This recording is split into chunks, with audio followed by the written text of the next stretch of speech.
Sorry about the awkward cold open. Just, forgetting to start the music entirely. That's fine.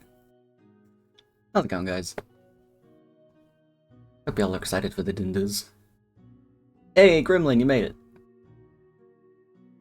It has been a while since we've played. It's been a couple of weeks, but we're back.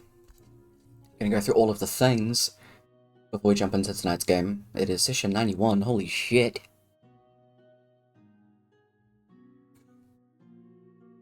I promised to be here. True. Good to see you. I hope you have had a good day. We'll kick off with the music section is up and running. If you want to go and check that out, the song that's being played is on screen at the moment, and in the About Me section in Twitch, there's a Google Doc that has all of the carefully curated playlists, as well as the artists that let us use their music on Spotify, copyright free. Massive preach. Check that out under D&D Spotify music. Do rules differently. If you want to know what those are at any point, type in !D&D and you will get a Google Doc with all of the rules that we use. I don't recap them every time, so, have a look if you want to see what some of our homebrewed rules are. To see the artists of the maps, you can type in !D&D maps to get the Patreon links to the Reclusive Cartographer and God Mention Maps. End of Latov, which is the title of this campaign, will give you a little plot hook about what this game is about. Mooba will pop in every now and again to remind you all about channel point inspiration. If a player's done something cool, or you like how the character design is, they say something funny, you can give them inspiration. Players can have a maximum of 5 inspiration points each before they're at their cap. You can also give this to NPCs that are on the player's sides. Just type in the names and go from there. Players that are watching cannot gift themselves inspiration, but you can gift anybody else some. We'll take a break around 7 PM, which is about 2 AM for about 30 minutes just to get some food, all of those good things. And like it says in the pinned message, as soon as we kick off, I don't read chat or anything like that. I need to focus on the players and everything like that in the story. So yeah. Things like raids, sounds, anything like that is turned off for this stream. So just a little heads up.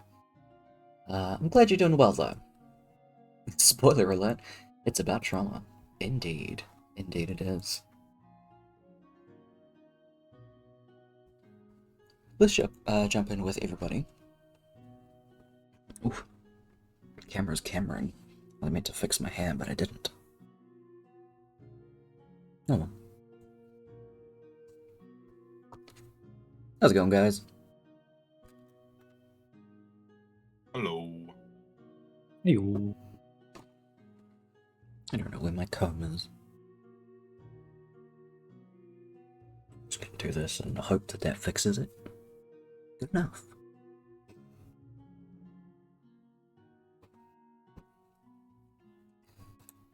Things I do need to open. Yes, this one.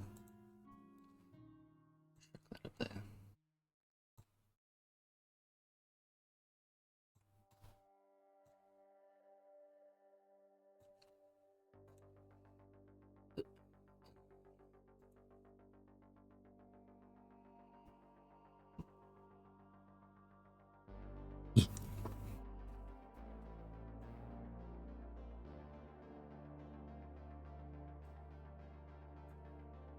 We'll just wait for Brooks to jump in before we actually kick off.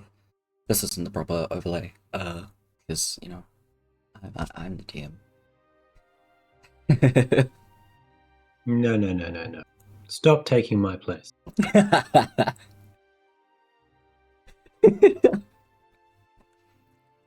no, this is my game now. This is rebellion. Exactly. Honestly, I dig it. Let's go.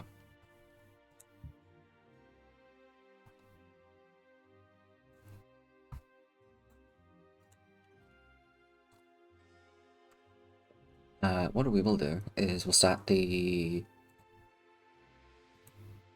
character questions.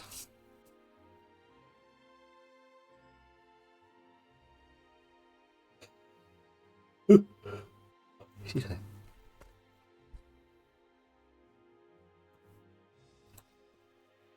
you could choose a theme song for one character, what would it be and what song? It doesn't have to be your character, it can be somebody else. I immediately just thought of one and I kind of think it's funny, so I'm just gonna start. For Cliff, that song Freebird. I don't actually know if it's called Freebird, but I can just hear like the guitar riff in my head. It is. Yeah, yeah. That's all I can imagine. So I'm sticking with that. Dice. Oh, Mhm. found one for Deoxys as we last found her. Ooh, okay. Should be Freak on a Leash by Korn. I love that. Yep. Okay. Good shit, good shit. I'm all about that.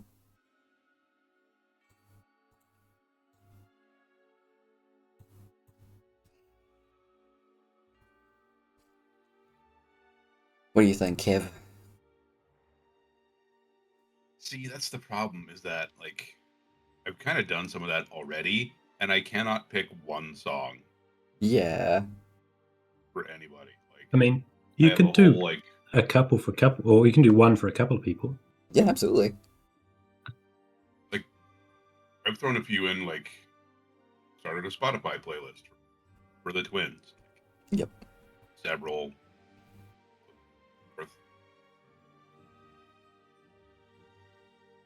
Kava's tricky.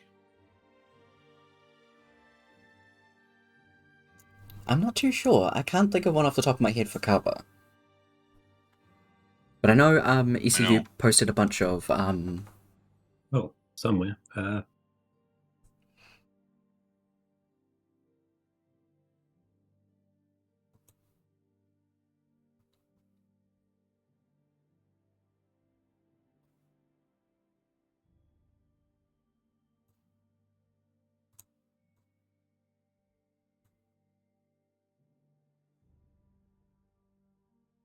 actually not sure where it is. Oh, under D&D characters.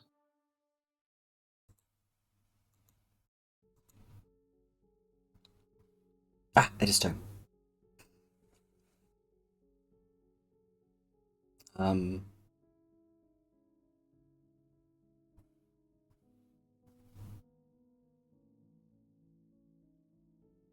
yeah. I still need to look up a few of these songs because I'm actually not sure.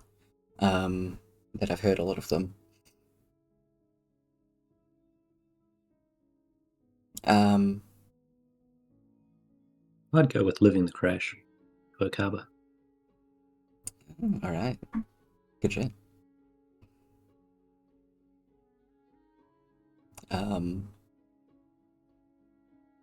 Are there any like particular ones that you want to mention, Kev, that are like that stand out like the most for you? Like Popular Monster for Rourke, probably. Falling in Reverse. Like honestly, I've listened to "Do You Wish That You Love Me" by Sleep Token probably a half a dozen times tonight. Mm-hmm. That one feels like really Rourke and Amora coded, Oh hell yeah. and could probably apply to Kaba. Hmm?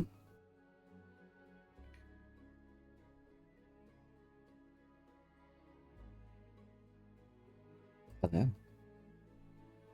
What about Amora? Or just a character song, or a couple that you think stand out like the most? Or Mora? Specifically would be, what was it called? I was listening to it today. What Was I Made For? By Billie Eilish. Yep. Mm-hmm. That one. Going through all of these. Yeah. I've got too many in here. I've been taking some off.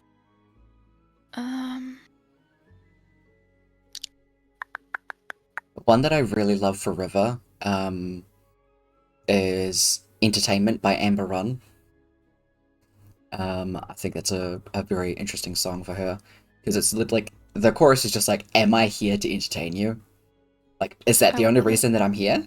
You want that? Like, I think it's really good. Also like How to Save a Life by The Fray. Mm-hmm.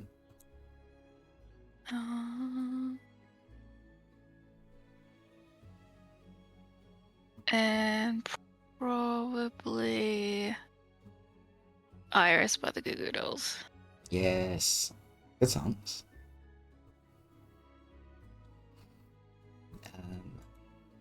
One for the campaign overall that I've managed to say. Is it? I have so many playlists. Collab playlists. End of Latov.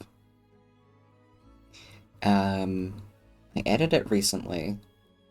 It's from Kaiju number 8. It's called Nobody by One Republic. It's the like outro song. I think it's a really good song.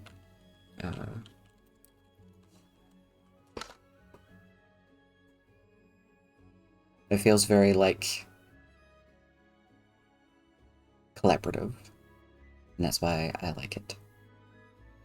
So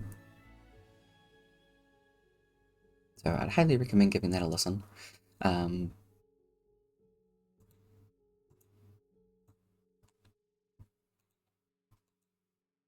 But otherwise, wrong one. The D&D streams. Okay. Others. Are there any other ones you want to mention? Go for it. Scars for Amora, which is by What? Papa Roach. Scars by Papa Roach.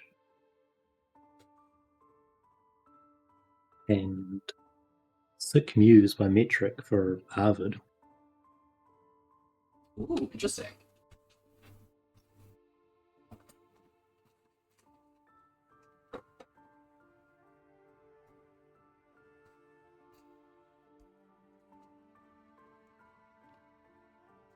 Jesus. What was that? I'm just listening to Scars by Papa Roach. Mm-hmm.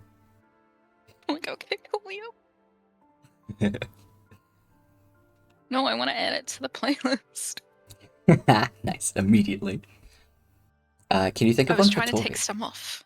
Yeah. For who? For Torvik, Kev, you think there's one for him? I think Kev is frozen, actually. He's been staring in that corner suspiciously just for a long Trying to time. find one for. Yeah, I I think was just he's trying to find one for Torvik while he's frozen. Just the zombie by the Cranberries. I'm not sure his entire history, but he seems to be driven by something. It's driven by something.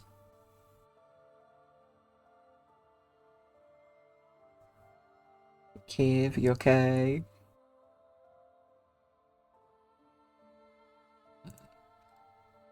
Yeah. Here it's chilly in America, given how much he's been frozen. Yeah. Okay, that's a good one. Welcome back. Hi. You think of a song for Torvik?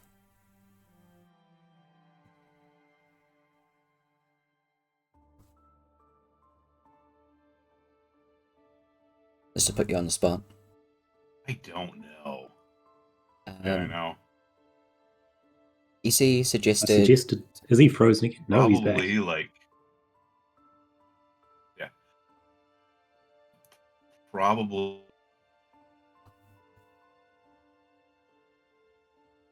something by Sabaton. Okay. Final Stand and power metal. Mm-hmm. Yeah, good shit. It is significantly quite laggy on your side, Kev. I'm not sure if there's anything. Yeah.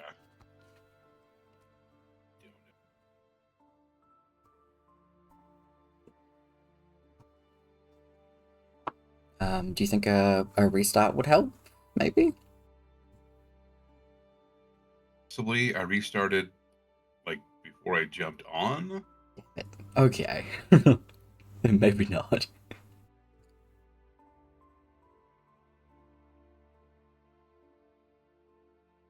Yeah.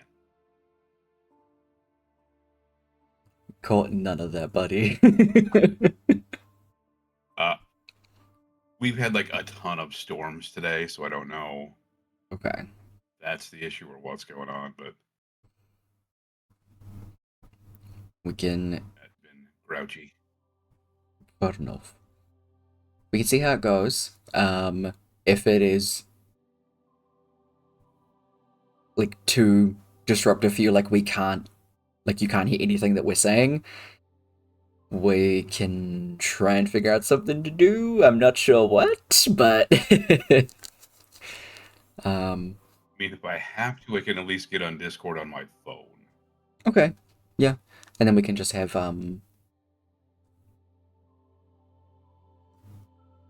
no face at least, but we would be able to hear you.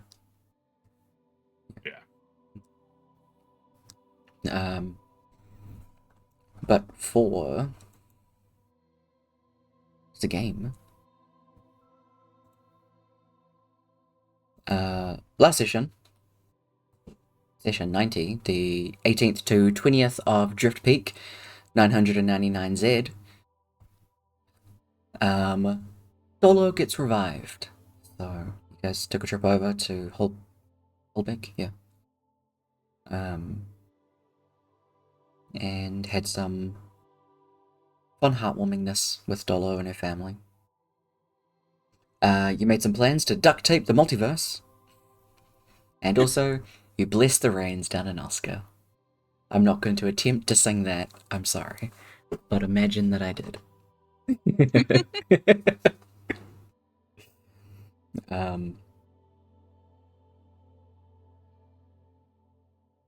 So, with that,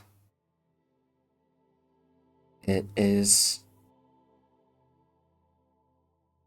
still pretty much midday, I think we said it was. Because it took you the morning to do your blessing of the rains. And from there, you guys went to... Well, at least you started to watch over as guards from the castle and adventurers from the castle as well came out to help the injured and starving, and also just in general healing being administered to the people. At least that is one thing ticked off your list. There were some plans being made and things like that for what you guys can do. At least just mild talks. Is there anything anybody wants to do?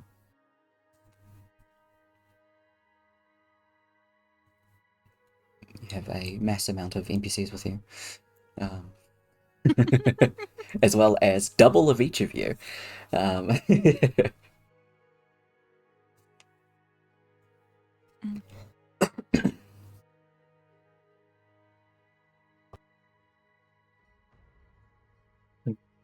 would probably start getting kind of antsy and sidle up to maybe Silver and say, okay, so when are we going to clean the Feywild?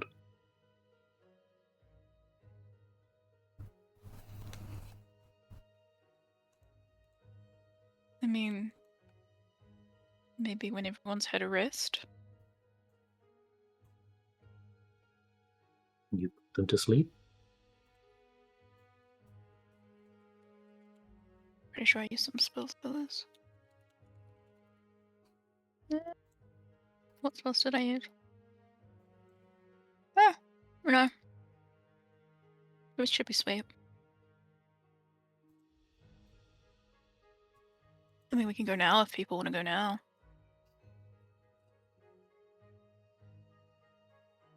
I believe mostly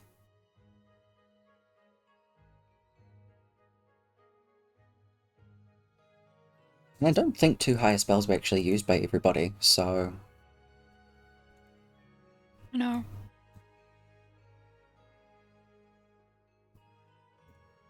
Can get everybody together and have a bit of a meeting. Just gonna check the spellcasters.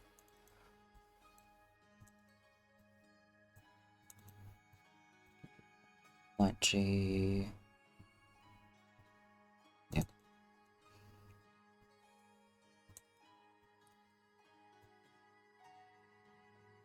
How many people are you going to take with you? Because the plane shift spell can take 9. There are significantly more than 9 of you.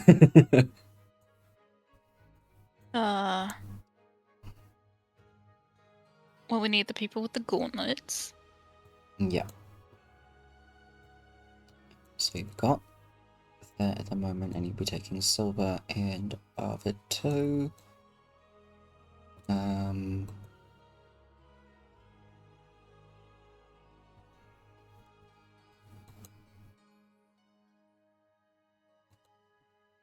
already that's 5. You've got 4 more spots.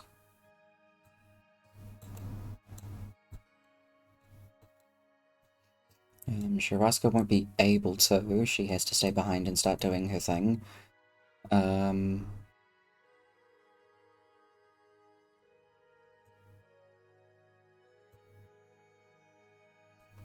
Is our plan literally to just like punch the ground? Pretty much. That was to do the separation. The cleaning was some yeah, for literally. silver. Punch the ground. That's what the gauntlets are for. They've got radiant magic in them. I mean, that could help with the separating part and, like, clearing at least a section of the tar from, like, the separation point. Imagine it might be fairly disruptive. Not disruptive, destructive. There we go. To just go around punching crater holes in the Feywild. I mean, it'd be pretty funny. It would be.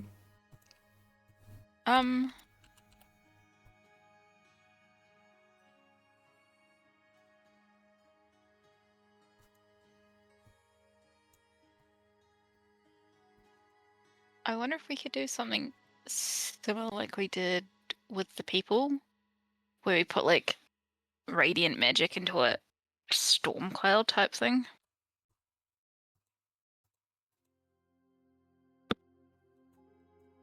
Okay, I don't see why that wouldn't be an option.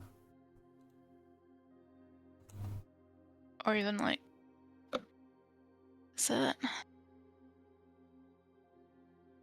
Sunbeam maybe? It's not very wide, but it is very long. Can you check it in chat?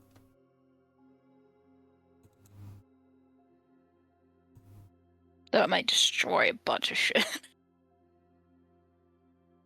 Mm-hmm.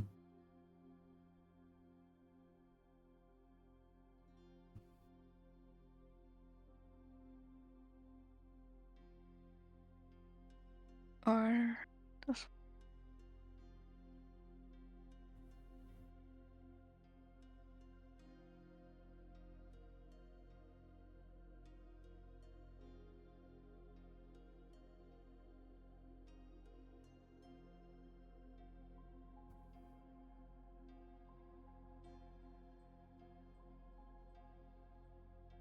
I'd say Sunburst would be pretty useful. You can...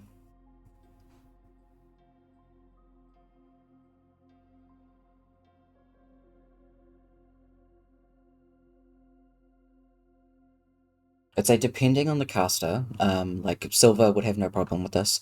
Anybody else that is trying to do attempt Sunburst or Sunbeam would have to make a Arcana check of some kind to try and not make it as destructive. To try and like... Well, I guess you can use your spell spell ability. So for you it'll be wisdom, for clerics it would be wisdom. And make like a check based on that to try and control your magic enough to where it's not gonna blow shit up, but it's still distributing radiant magic. Good work. Oops, ignore that. That's I pressed the wrong thing. It's okay.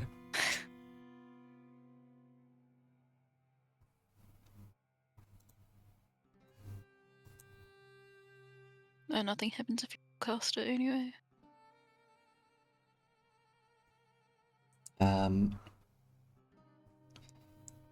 So I believe the plan is to at least break up the Feywild first, Yeah. and then start tackling it. Yeah. So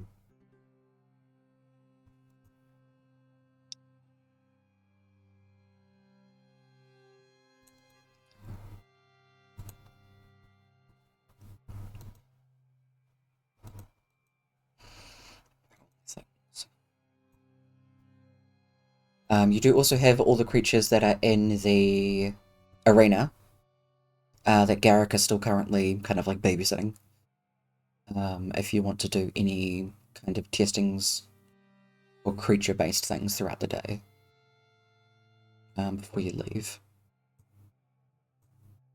Oh, that's right. I forgot about that. Yeah, you've got 4 Dryads and 2 Yuki Onna.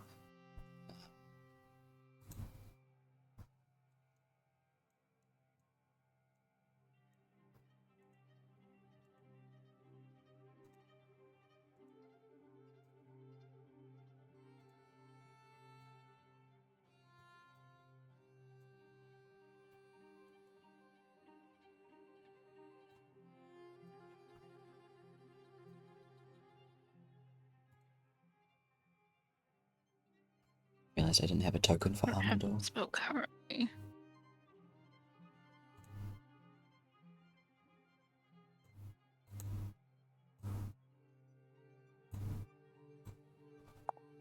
Ulrich would probably like test out like his aura of purity. Yep. On those at some point.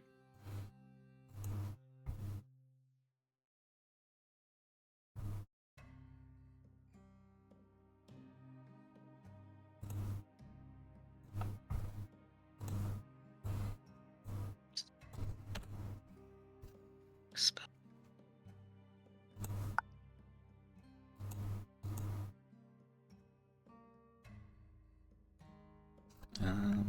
For fixing Armandor, at least, I'll chuck that in because that was something that you all found worked.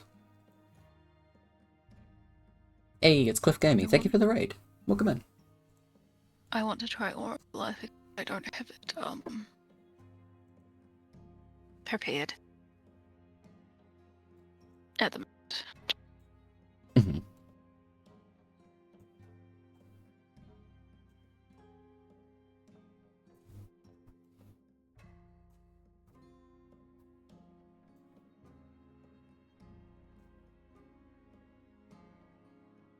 I don't know.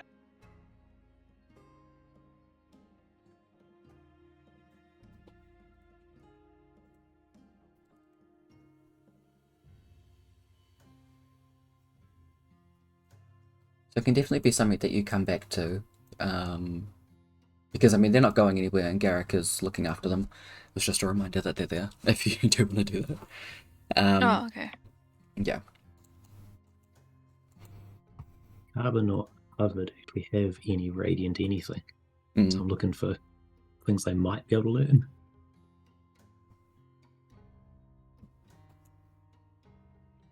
I think in terms of just like general radiant-based people, your options are Lecce, Leaf, and Torvik, which pretty much fills up like your last couple of spots for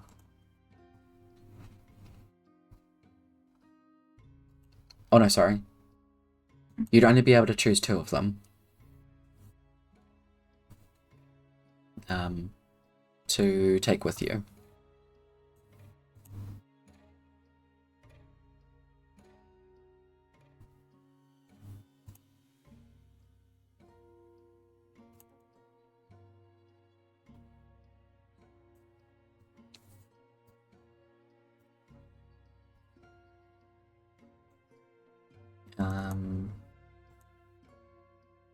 Leaf has a maximum of 6th level, Lychee has a maximum of 8th level.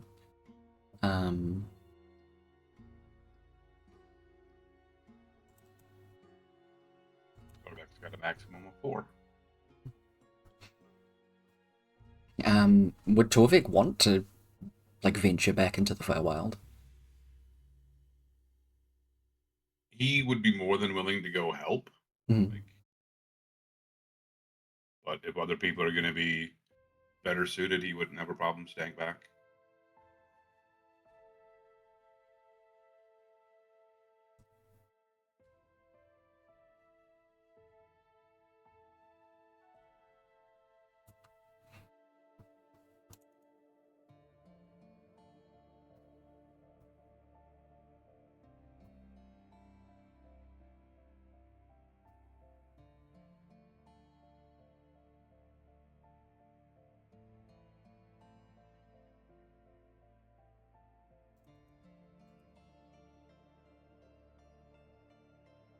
Was that idea from my friend making basically fiber optic cables out of Silver's hair, attaching one end to her head and just using it like a fire hose?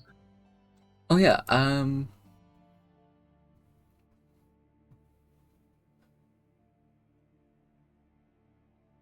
it would very likely drain her quite a bit, having to put a lot of radiant energy through herself into the ground. There is a I chance think that the it idea is sticks it to would be her.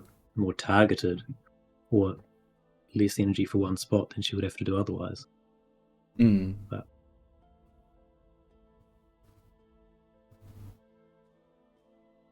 I just feel mildly useless. Neither of my characters can do anything radiant or healing.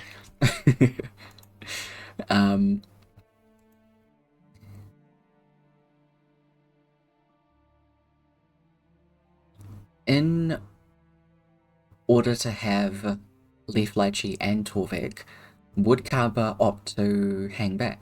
Yeah. I was just looking at who you'd put in the list, and I was going to say, yeah, Kaba. There's no point in Kaba going. Okay. So Kaba can hang back, and you guys can take this lineup. Torv's got one gauntlet, Cliff's got the other. Brooke added the radiant damage to your weapon. That's been Silver's had been binded to your. I always want to call it a hilt. Handle. Handle. Yeah.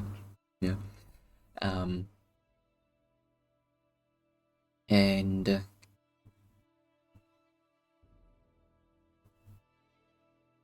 from here, the material plan squad can keep an eye on everything that goes this way, and start to do some digging on perhaps where to find a vampire dude, because River has scry. So everybody working on the material plan side can start looking into that. Everybody else, if the people of Moorstone, as well as like the castle itself, they're going to be doing a lot of like renovations and things like that to the town itself. If you want your character to take part in that and help out whenever way they can, they're absolutely going to be grateful for that.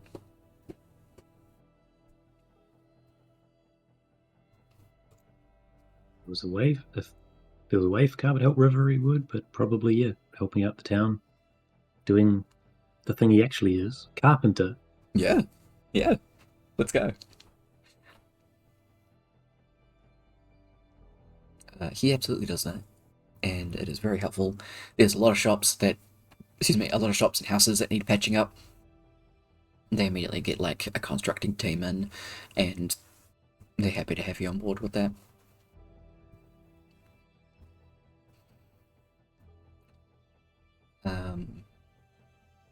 Otherwise, everybody.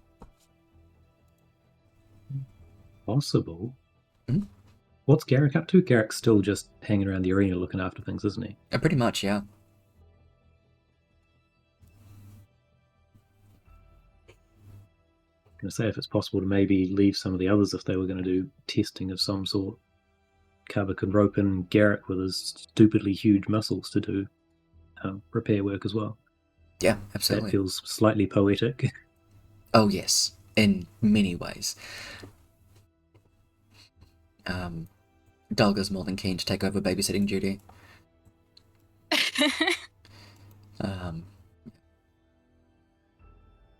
Oh, actually, Doggle might be... Yeah, Doggle would be useful doing testing stuff. So I think... Merlin's gonna go with him. And then it will be... Yeah, I was going to say you probably need at least 2 people there. One person to look after Dolga and Yes. Dolga to look after everything else. Exactly. That's very much the case. Bell'll stick with River. Sharaska's off doing her own thing. And then Garrick, Brother, and Armandor and Carver are going to be helping out the town. Garrick, despite being... Brotherin, despite being a goblin and is tiny, is incredibly fucking strong that it's insane. Tiny little goblin dude And just lifts some Armandor's shit. a thief as well, isn't she? Or like a rogue? Yes, she's a rogue. With stuff in destruction and everything, having someone be able to find Dales and stuff would be helpful. Mm-hmm. Yeah, she is a scout very specifically, so... Good at finding things. Good. Exactly. Cool. Very good at that. So, going to the Feywild, we have Torvik, Rock, Amora, Silver, Arvid, Cliff, Leaf, and Lychee.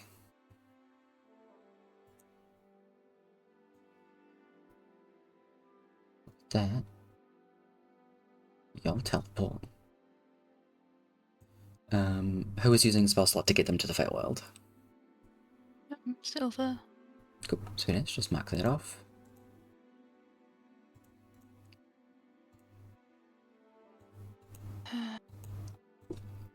Ancient. I guess, is there anywhere in particular that Silver is wanting to take them, or are you just going Feywild? Silver does know, the more specific you are, the more specific your landing place is. Otherwise, I decide as Tyler.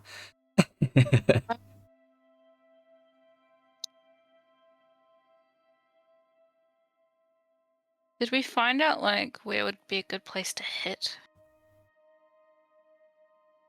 From Arvid, yeah.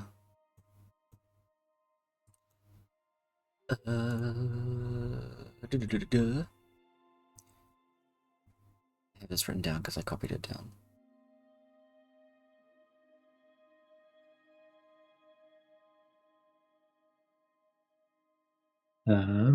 The between Dusk and Prime, because it's a tiny little spit of land. Okay, then specifically there. Okay.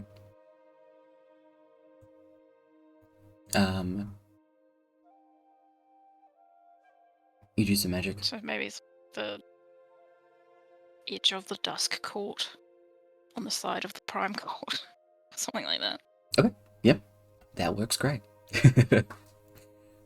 You do in fact arrive where you're going, looking to go. While there is some, overlapping of the, tar, Oh, yeah. from the Courts of Dawn over to the Courts of Prime, you can still see where, the sand fades into, the bright green grass of the Courts of Prime. And even standing on this side of the Courts of Prime, looking out over to what used to be just golden sand and sandstone hills, a lot of it is just a dark, deep black.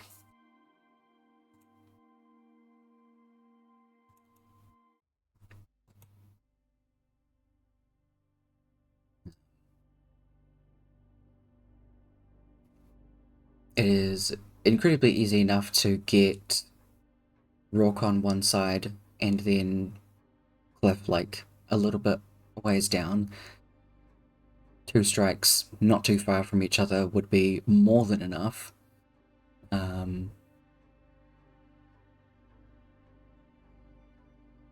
do you guys want to do this? Was it Rourke and Torv? Torv and Cliff are gonna swap between the gauntlets, like they're a pair of gauntlets. One has one, the other has the other. They're both monks. Torv, Cliff, smash. Pretty much.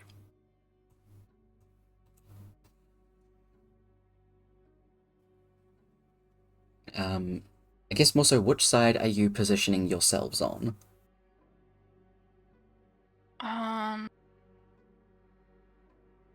Dawn or Prime? Oh yeah, that's right. Because you are separating them. Which has the Oh. least amount of tar?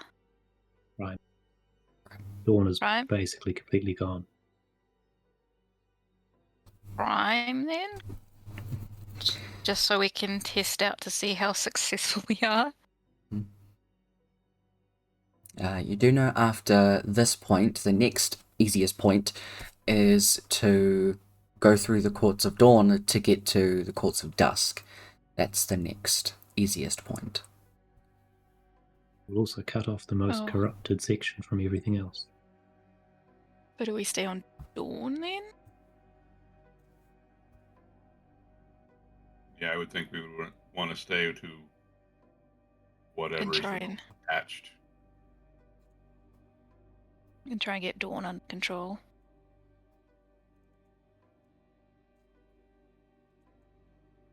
Well, cut it out and sort the easiest parts first, I would have thought.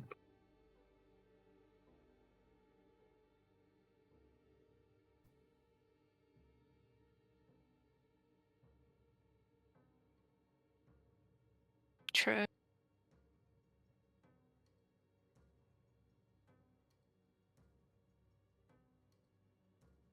How are we going to get from one to the other, though? Oh, do I? Spell.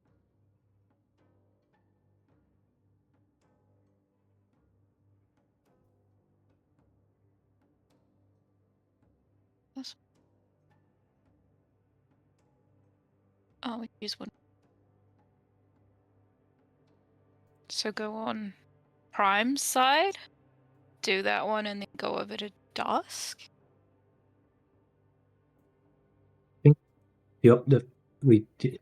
So we're cutting first Dawn from Prime, then the next idea is Dusk from Dawn. The idea to get to there is either through the almost completely corrupted Dawn, or through the somewhat safer all 3 of the others, which are much longer, or find some sort of teleport. I mean, we can use Windwalk to get from one to the other, like one side to the other.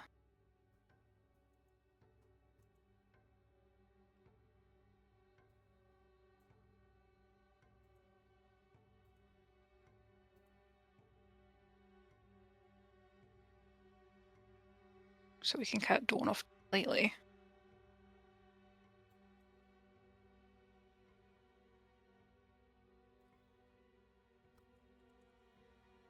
That was everyone. That's good. Doesn't matter if we stand. Well, probably standing on Dawn side's easier. Given we're not entirely sure what'll happen when you break up a piece of a plane from its other part of the plane.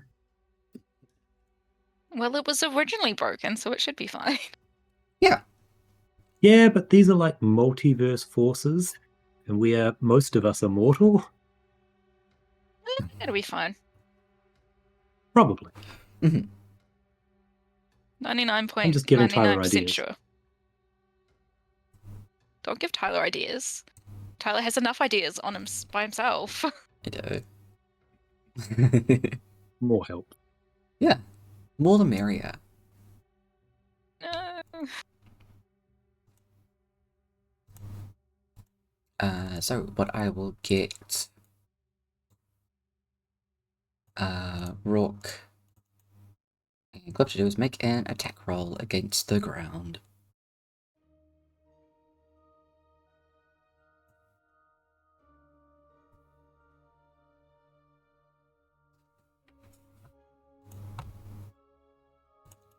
That's not the right one. I'll go with that one instead.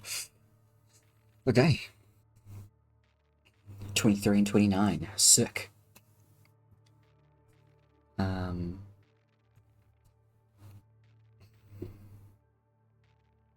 Is there any other radiant-based enhancements that anybody wants to do, can do?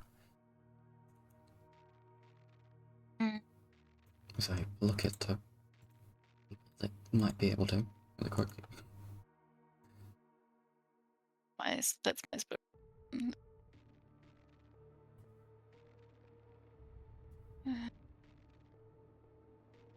What does Silver have?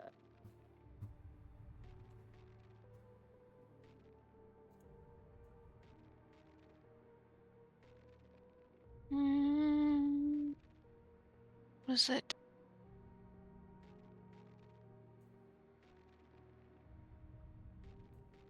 No.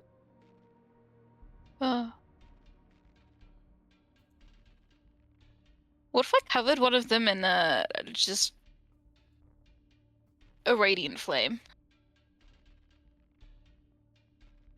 with sacred flame? Would that help? You would probably be setting them on fire. Yeah, I thought that might be what happens. I'd say you can do it on the weapon as like when it impacts. Oh yeah, let's do that. Yeah, I would allow that. It's a cantrip, it's fine. Yeah.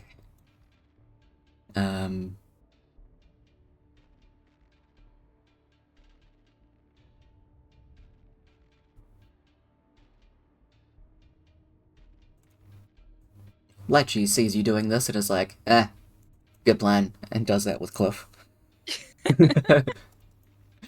So roll your stick with the flame.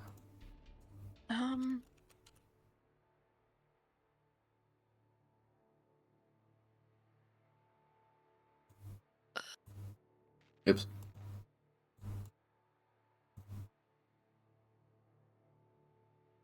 Oh. That's insane for cantrip. Oh yeah. I mean, you guys are high level, so it's 3d8. So I forgot to do that.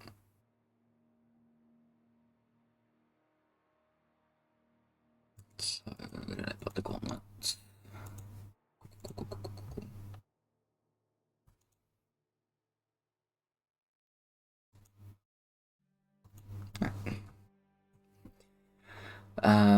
With the strength behind Rourke's attack, and the hitting the ground the same time as the sacred flame goes off, a burst of radiant light goes off.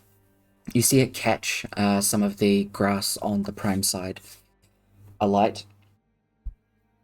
As it does, it seems to linger on some of those parts, and you see the tar nearby it start to like fizzle up and almost like burn itself away. At the same time, Cliff has the gauntlet on and just punches into the ground. Lychee at the same time doing her their sacred flame. Collectively, Rook does 25 points of radiant, and Cliff does 27. Really good amount. In general, you start to feel the ground shake. Almost if there's a beginning of an earthquake. As you see the land beside each other start to almost like move back and forth before actually separating. It's then that you can see how deep the effects of the tar go underground as the Courts of Dawn and the Courts of Prime separate. Watching as some of the sand starts to fill and fall in between the gaps, As you guys are close by, or I mean, the thing that fills in this part is water. Immediately that starts to rush and roll in. You can see on the Courts of Dawn side, it goes down.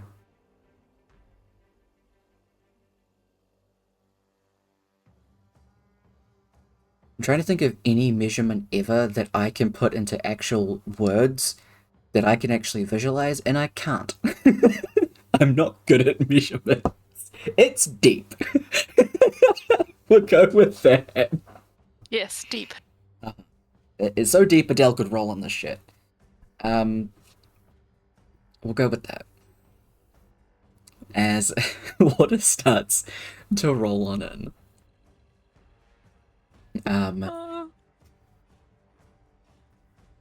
You do see on the outskirts of the part that you've just broken, dark black and red lines start to appear. And as it does, they immediately snap out to grab hold of the Courts of Dawn.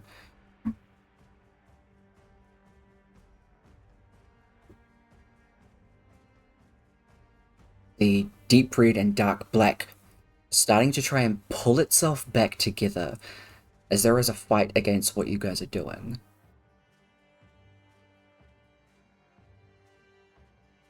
Does anyone want to try anything to break these tethers? Can I sunbeam it? Fuck As yes. Silver? Hell yeah. I'm just like, not today. Oh fuck no. I like to think that Arvid's like gone forward with a dagger, and then as soon as she sees Silver winding up, back straight off.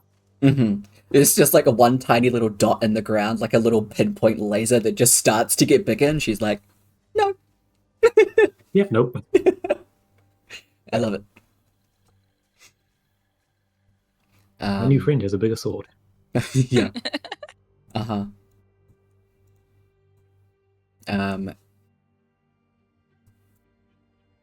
So sorry, can you check up Sunbeam again? Yeah.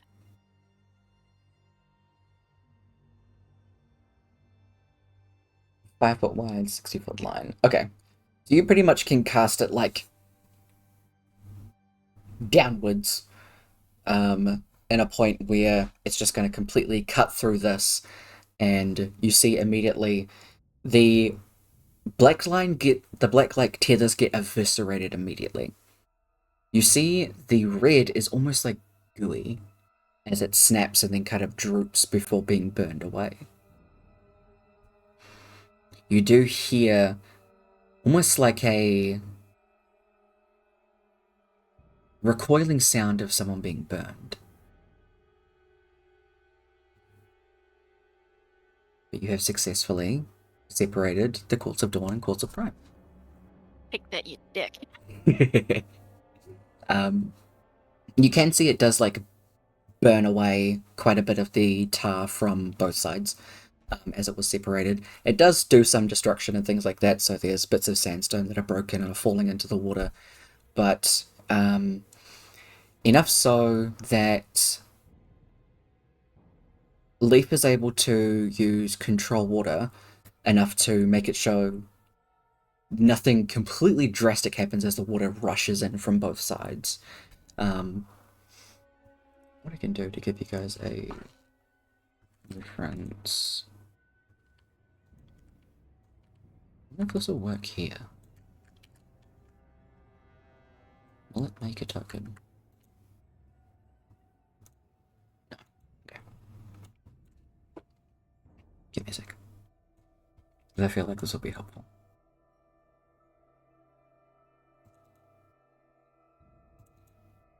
Would Silver notice whose magic it is that's trying to keep the lands together? Oh, absolutely. I'm gonna say, does it seem like there's more black from Dawn side and red from Prime side? It doesn't seem like there is a... Or just random scattering? Yeah. It's very much just like they lash out from both sides and just start to pull each other together. Yeah. It doesn't... Arvid would definitely be able to notice that it's not so much the tar reaching to keep itself together. Yeah. That's what I'm suspecting. It's the land itself. Yeah, definitely. Drake goes over here. Hello. We'll do this. Let me just get rid of the lines. Turn off the grid.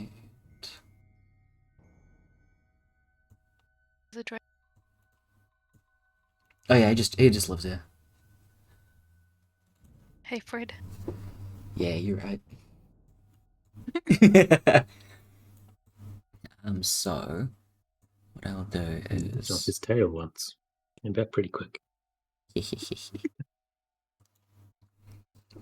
so that part, like right at the top, is the one that you have just broken. Yes. Cool.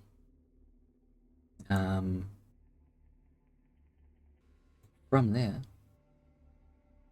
is pretty much Silver's doing anything next to get you guys over to the next point, right? Yeah, when Look, easy as. so I go flying You go flying. Oops. as incorporeal bits. Hell yeah. Incorporeal, let's go. Let me just drag everybody who's there into the middle. Make you little. Just so then I have a reference constantly. Go. Easy as. So you go over to the next point, which is this part down here. Between the Courts of Dusk and Dawn. You didn't have to spread out too far on the initial point that you started off with. This one you do have to at least like space yourselves out pretty reasonably far.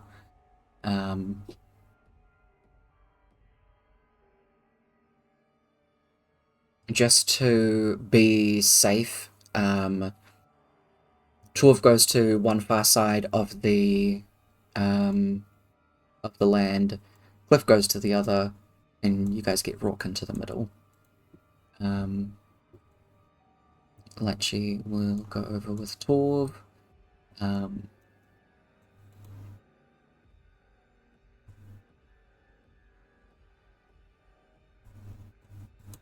Does Amora want to stay with Rourke, or is she going to go with Cliff? She'll stay with.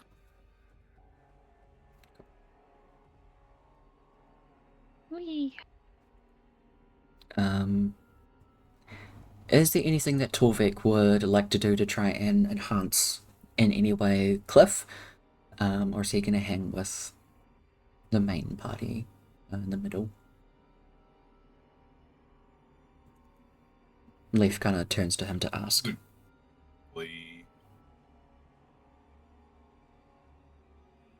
doesn't really have anything other than like trying to use aura purity Mm-hmm. in the same area. Okay. Try to cast Moonbeam. Yeah, you can do that. Thoughts that stubborn. Cool. Leaf kind of chills in the middle just to be the kind of current flower for the water.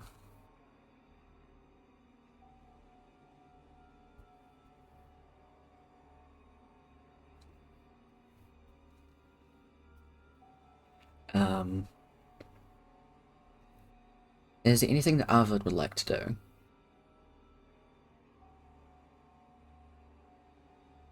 Just gonna hang anywhere in particular, get some vantage points, anything like that?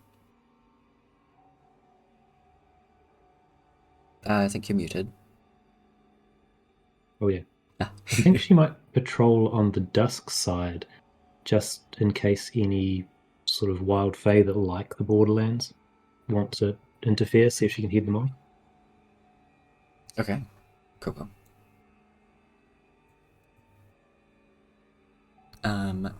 Does Silver want to go with Arvid? Yep.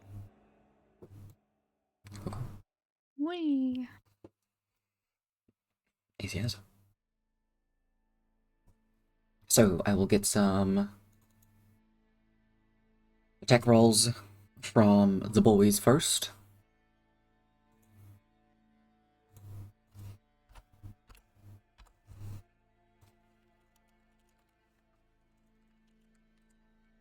I forgot to type this in, so don't mind me.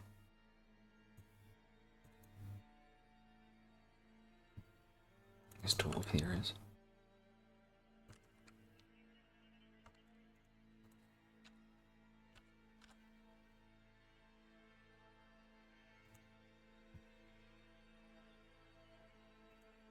Wasn't meant to be with advantage. So 12 actually got an 18.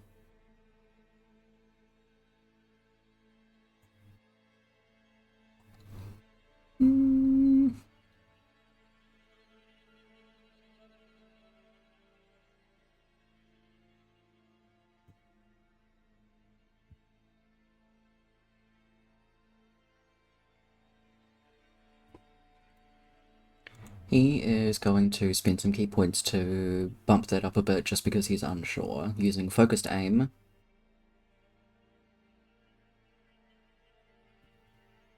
Increase your attack roll by 2 for each of these key points you spend. So we'll go 18, 19, 20.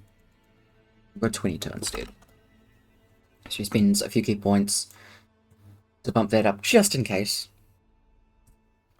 He doesn't want to flub up.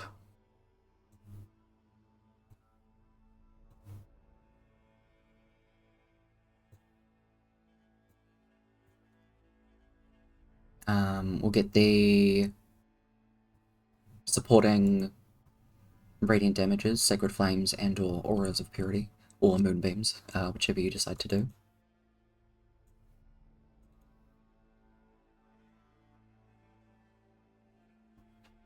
Aura of purity. Or which isn't. No.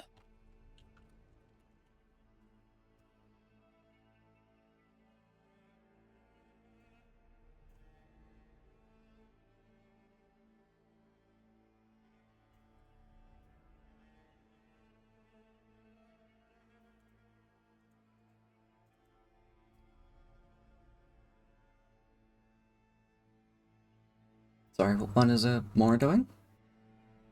Aura of purity? Oh, cool. And what about Torbeck? You could also do Aura of Purity. Sounds good. Again, with the impacts, instead of the strands coming to try and connect them again, the aura of purity actively combats that.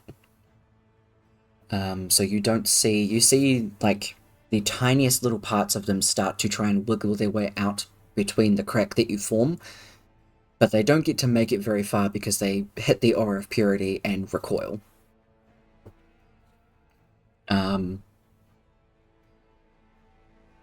With a 21, a 30, and a 22, there is a little bit in between Rourke and Torv that hasn't quite broken yet. That is still kind of holding on, but everything else around it is starting to crack.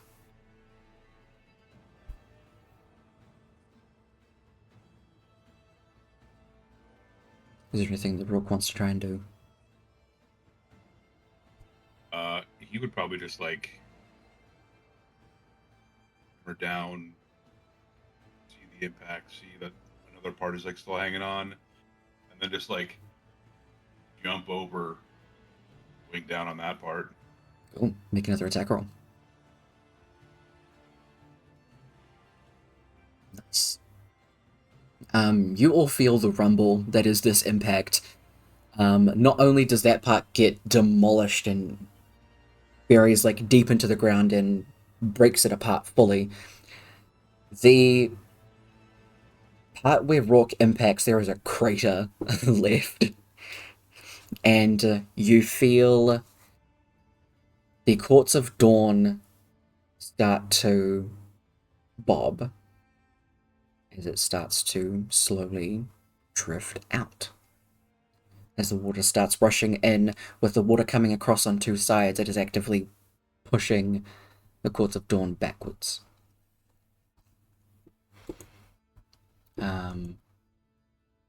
Which side did y'all position yourselves on?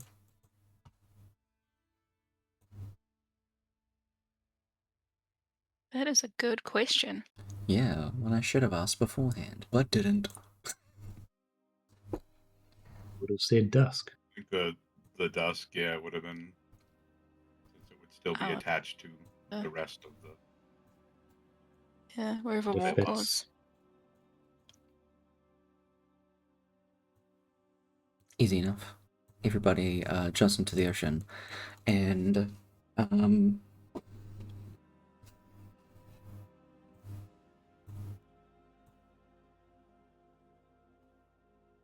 starts to slowly float out. You guys are now just remaining on the Courts of Dusk, and slowly watch as probably about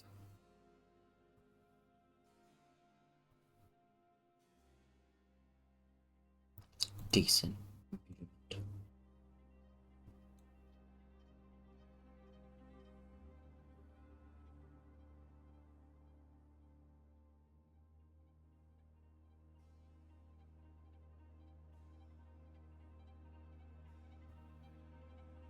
Yeah, we've got like 600 feet. It starts to push out from you, and just kind of float off. It's not floating incredibly far away. It just kind of like stops and keeps itself afloat.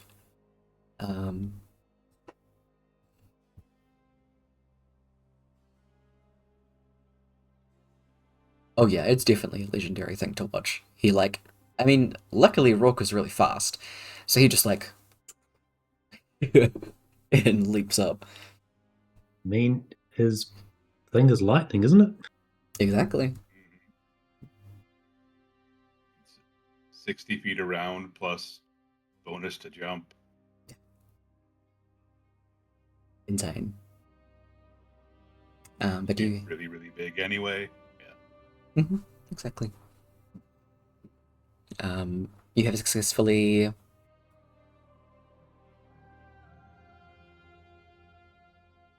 so I don't even know the word I'm looking for.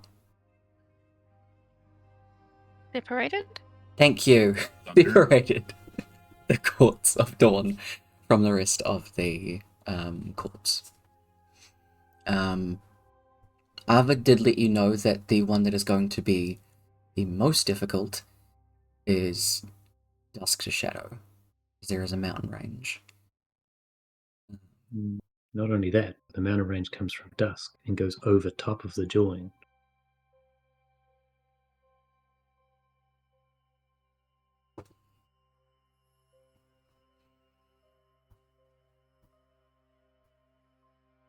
The other one's very long. Okay, so what I'm hearing is we get to blow up a mountain. Is what Cliff says. Yeah. I mean, like, mountains are just big rocks, and we can all break rocks. Yeah. That's We pretty have cool. found the right people for the job.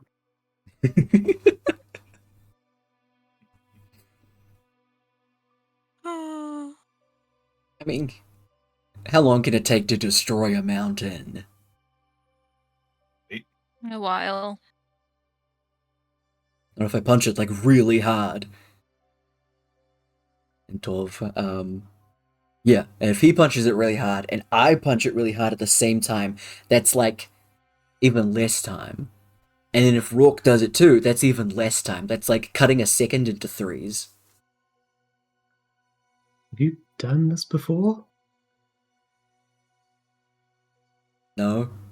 What if you put one of you at the bottom of the mountain, one of you at the top, and one of you at the other end of the mountain?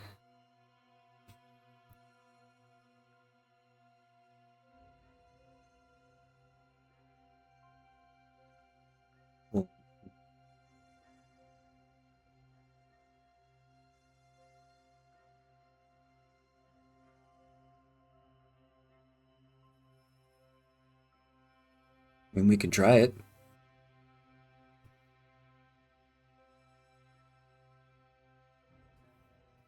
How long does Wind Walk last?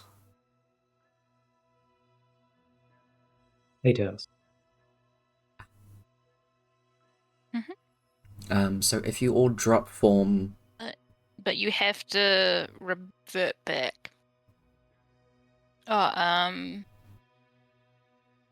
yeah, you can just... It just takes a minute to revert back to cloud form. Oh, cool. Easy as. Then you can jump back Yeah, into so cloud it form. lasts for an hour. Just take a minute to Yeah. transfer back. Handy. Definitely. You're like, who are those fucking clouds over Why are these clouds destroying our land? Right. I will say, as you floated over the Courts of Dawn, you could see, probably even better, how much of it has been just tarred. There are like peaks of mountaintops that haven't been affected yet. You can see the actual castle itself it has like a perimeter around it that doesn't seem to be tarred itself. It's almost like a perfect circle around it. As well as...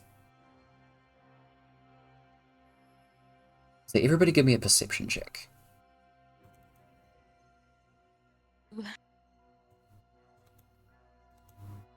Just open the damn sheet. Jesus.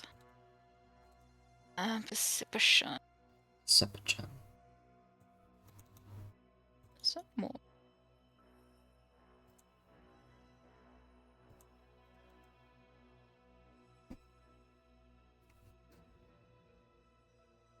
Woman, you have a plus 13. What is that?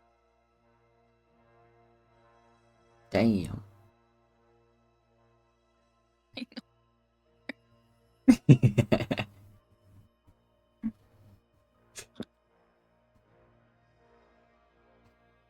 So Cliff is just having the time of his life being a cloud that he doesn't see shit. He rolled a natural fucking Boom. one. Boom! No! Even though he can fly. My wings are 200 to 500 meters long. Exactly.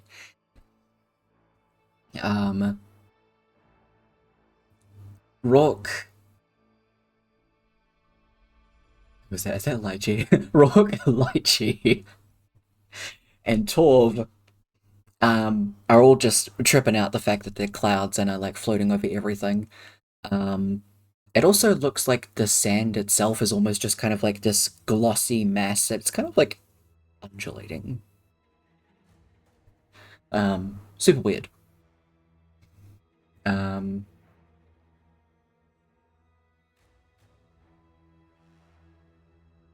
Oh wait, sorry, which one's Torvik and which one's Rourke? Rourke was the 16, Torbeck would be the 9. Okay, Torvik is the one that's like, whoa, cloud. Rourke and Leaf, actual Rourke this time, are the ones that can see the ground kind of like undulating and can pinpoint specific spots that don't seem to be tarred itself, as well as the perimeter around the castle.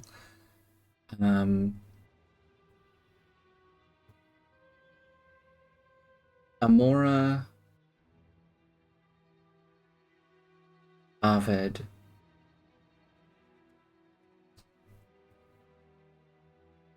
and... Oh, sorry, I didn't scroll down enough. Silver would be part of the perimeter Rourke and Leaf Gang. I don't know why it scrolled up. This thing is being stupid. Arvid and Amora would be the ones that see there is a very small point inside a mountain. Like, the whole mountainside is like black, but there's just a circle like in the dead center of it that isn't. And it is a perfect circle.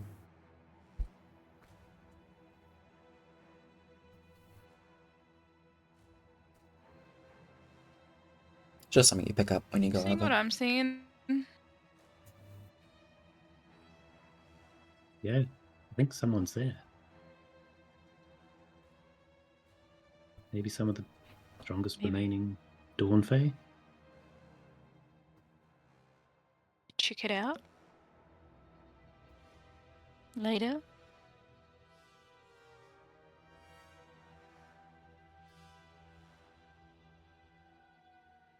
They might Well, help. Maybe. they don't seem to be pushing it back much, but maybe we could check in on what they're doing. Maybe adjust. Maybe it might help us adjust removal later. We'll come back later. They Yeah, look as that though they're works. staying put. I don't think they're in any danger yet.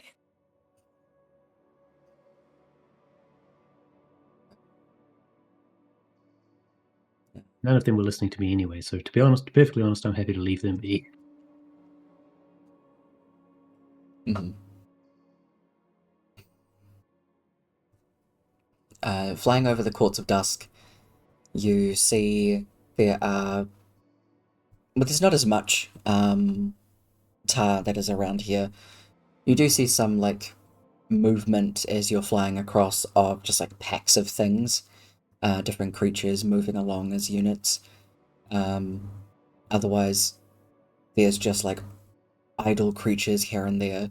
You do definitely spot, like, a treant, one that's trying so desperately to pretend to be a tree, but is tarred and just can't keep itself still enough to be a tree, that is desperately trying to hunt something. You go over the actual castle of the Courts of Dusk and see, again, it has a perimeter around it. This perimeter is significantly larger. It is keeping back a lot more of the tower itself. Before you arrive where you're trying to get to, finally seeing the next point, it needs to be split up.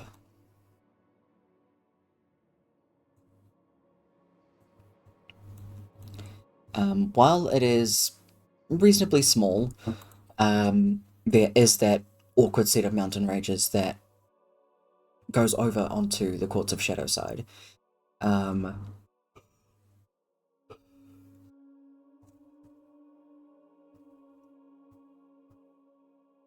Quite specifically, they are dusk mountains. Like you have to, like, in this case, you're not like just separating two people who have been glued together. It's like cutting an arm off one and then separating them glued together. Bill, you guys seem to know mountains.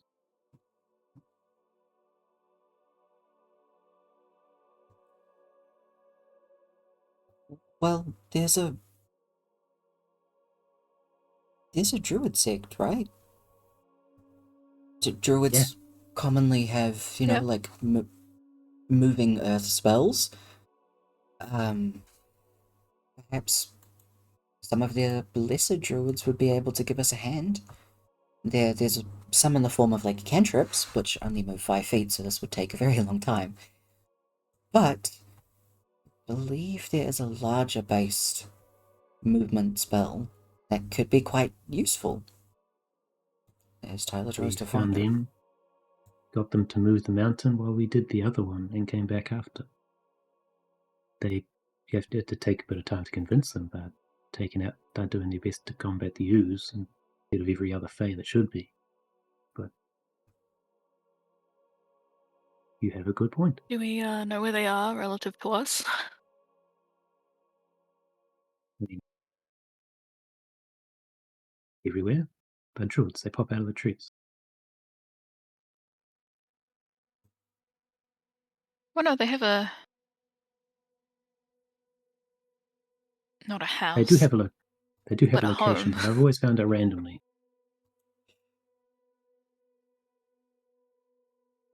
Is that because you don't speak the language? Because I don't. I jump through rifts. I don't know what all your fancy teleporting spells and gas blow across the land spell. Super hyper fancy stuff. I just jump through rifts and randomly go wherever stuff wants me to go. My guess is maybe No, I they're mean, like, somewhere with an in actual Shadow or language. Prime. Language, what's that? Druidic. Oh, Not yeah, Druid. Druids have their own They language. leave, That Yeah. would explain so much. we Yeah. do. they leave clues in it. Yeah. Talk to the trees, I guess. Is that what you do to find the other druids?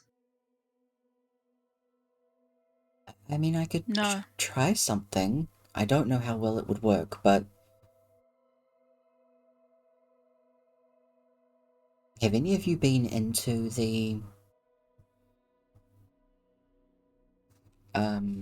sect itself? I could try and get Yes. a general idea of one of the trees in there. And then we can go through one of these trees. The ones that stayed isn't. outside. Hmm. Unfortunately, don't know the trees here very well.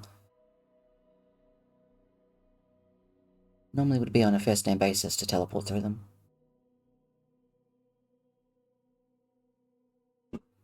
Well, just give one a name. Hmm. See that one over there? That's Oakley. It's a birch tree. Leaf looks offended. That one. Oh, okay. That one I can understand. We'll go over to that tree. This is Silver saying. Okay. Even Amora, as like Silver She says is a that, is druid. just. Oh wait, she is a druid. I Aren't you a forgot. druid as well? Yeah. I forgot that. It's She been a knows while. druidic. Amora knows druidic. So does Leaf. Both of them are druids in some form. Exactly. Leaf will go over to one of the trees in the quarter dusk and place a hand on it. You hear a brief conversation of, "I'll be looking to get to a druid sect. Do you happen to have any roots in that area?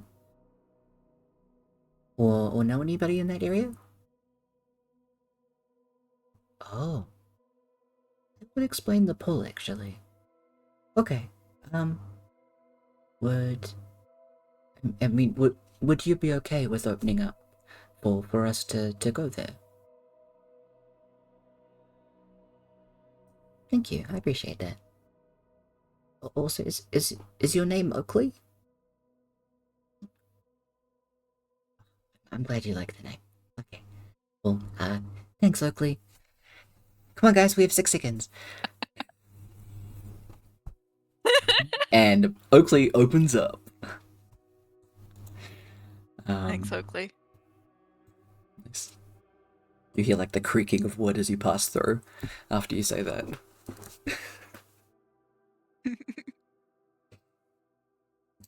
Where you exit is a massive tree inside a room that is mostly like just filled with grass. There are shrubs along the sides of the walls. There are a lot of people in here as you step through. You can see you step through at the base and can see, looking up at it, there is a set of people that are made of wood, embedded themselves into the tree itself.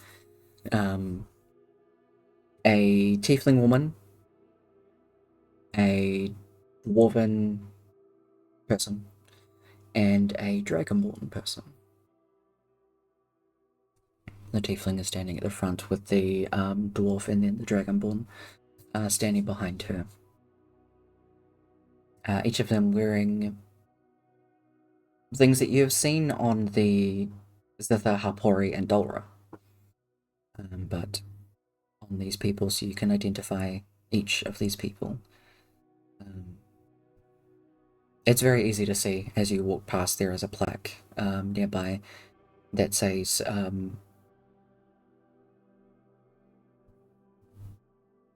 actually, it'll be written in Druidic, so only Amora, Silva, and Leaf can read it.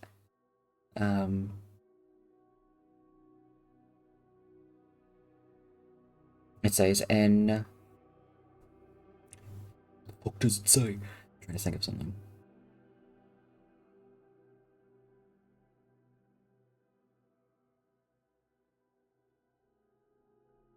Their sacrifice is never in vain. To the previous keepers of the Nameless. Zither Arcalis, Delora Emerald, and Harpori Aquan.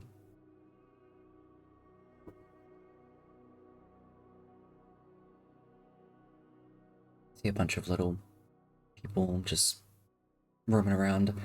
They're looking at you all in awe as you have exited through their tree of life.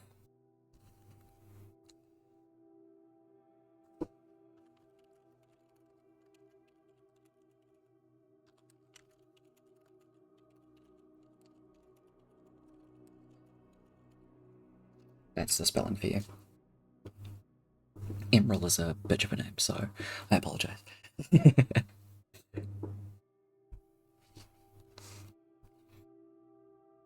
There are a couple of people that approach you. They seem to be in some kind of higher standing, wearing very nice, like, cloaks made of leaves. There are flowers in some of them.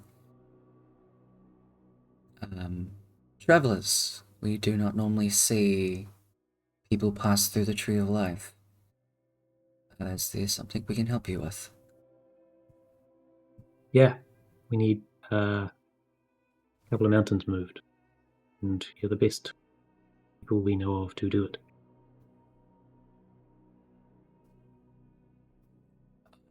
Trying to stop the spread of the tar. Oh, And then clean it after. I believe that Hapori Taria, sorry, would be willing to speak to you if you'd follow me.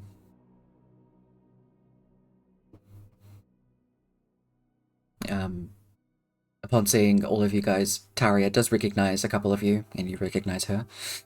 Taria being a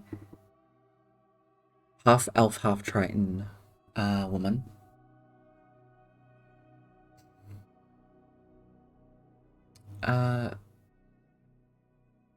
You have significantly more friends this time.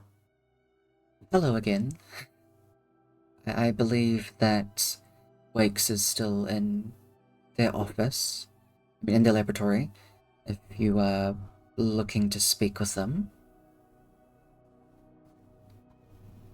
Oh, yes. I need to update him on Carver's blood. If you'll excuse me, and Silver will just like walk off. Okay, so this Taria just like watches you go. She does take a look over each of you, sees the gauntlets and the weapon that Rourke is holding, before Taria just stops and takes a very long gaze at you, Rourke.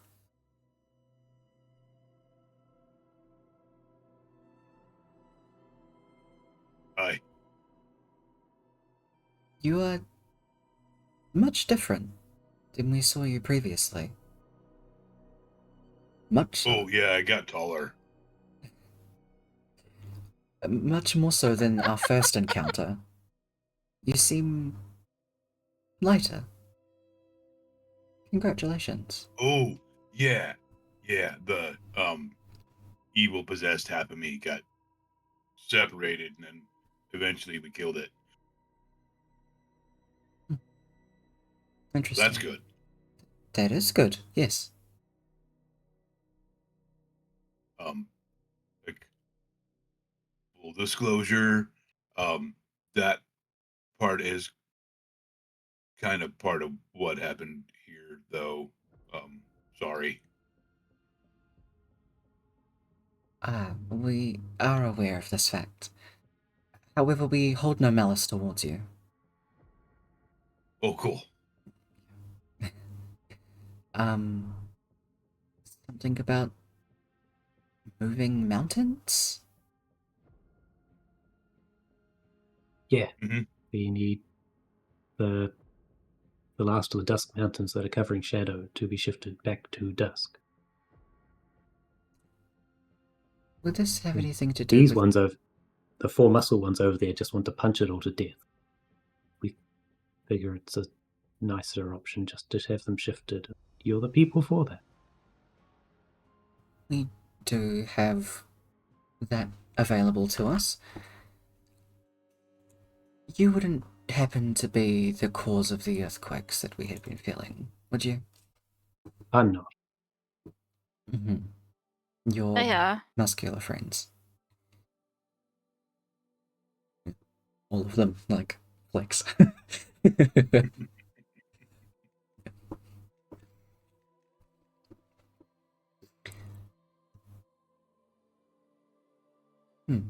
You see Taria, like, go through a couple of, like, things over in her head before she nods.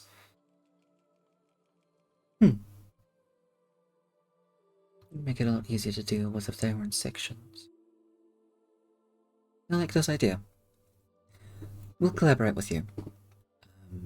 I will gather as many druids as I can that can move Earth, and we can go from there. I do believe that we'll have to travel through the Courts of Shadow, which aren't the nicest, which will take a fair amount of time to get through, as none of us are particularly familiar with the trees that way. We know Oakley. We know Oakley, yeah. Oh. Fantastic. This makes it a lot easier. I do have to sleep, but I mean, I can try and give you a depiction of Oakley, if that would be more useful. I'm not exactly a very high caster. I apologize. Sorry, I put a hand on their shoulder. There's no need to apologize. You've done well. Perhaps a rest would be in order for all of you, if that would be alright. Yes. This way I have an abundance of time to organize as much as I can this way. The two that you spoke to initially stay with you guys and lead you into a couple of like rooms where you can all rest. And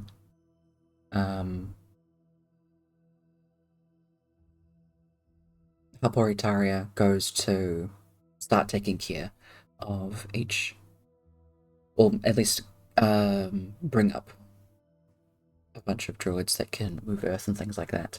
So pretty much everyone has 8 hours, because Leaf needs 8 hours. By now, you have been doing this for...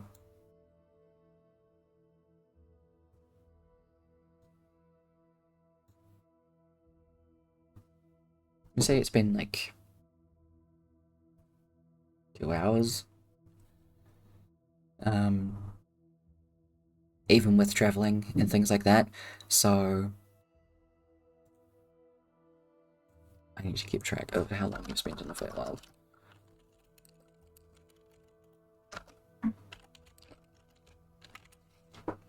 Cool. And what we might do is, because this gives me a chance to do a couple of things, we might take our break now, and then we'll come back at 7 and keep going from there. That sound alright with everybody? Sounds good.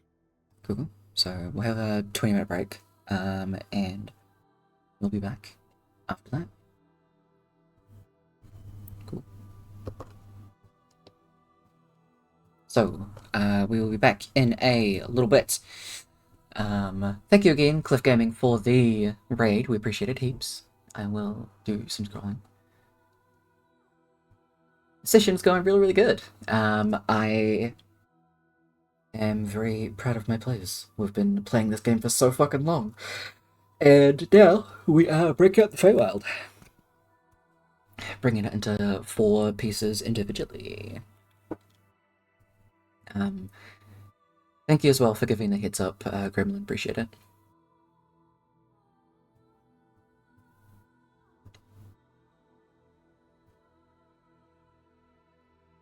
Himbo Flex Gang is fucking fantastic. I absolutely agree. I hope that your stream went well, Cliff, and hopefully you are resting, doing the things that you need to. But everybody, grab some food, stretch, do all of those good things. I'll catch you back soon. See you in a bit.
Welcome back.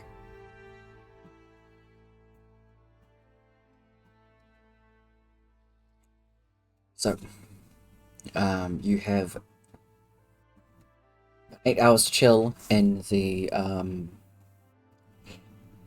in courts of, sorry, not courts of Prime. I mean, you are in there, but you're in the Druidic sect. So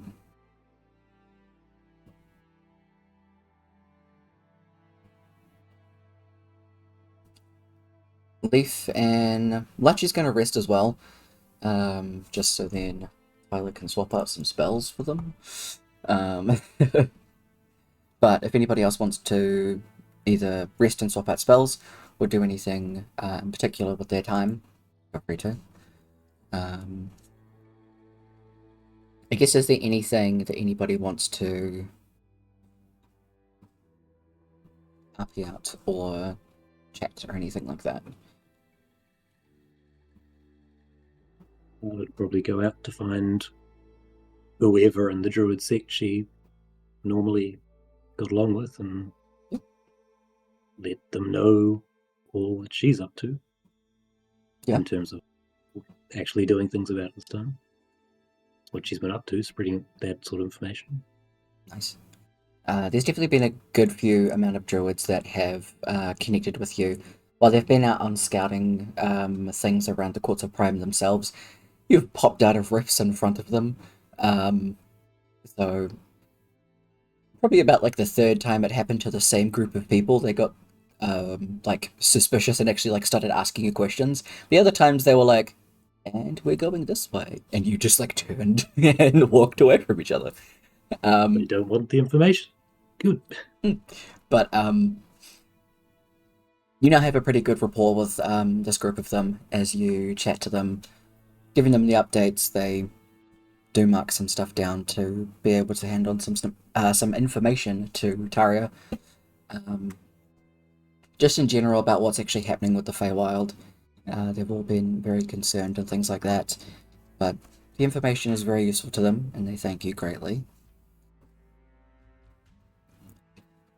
They go and show you around some of the new things that they've managed to find in the Feywild, even taking you to some of the lower levels, and showing you some of the creatures that are in the process of being rehabilitated. They weren't overly tarred, so they've been able to bring them back to their forms and things like that. You do get feedback that some of them are a lot harder to, like work with and things like that. They pretty much give you a rundown of the same thing that you already knew when it came to Armandor. So definitely like the level of sentience and willing to come back is a massive factor in this. Some of the more humanoid creatures are the ones that seem to be in rehabilitation most commonly. A lot of like the creatures themselves, you can see there are a couple of blink dogs that are just absolutely fucking rabid. As well as some other just like little creatures here and there that aren't really doing too well. But the sector's still trying everything that they can. So you get that bit of info.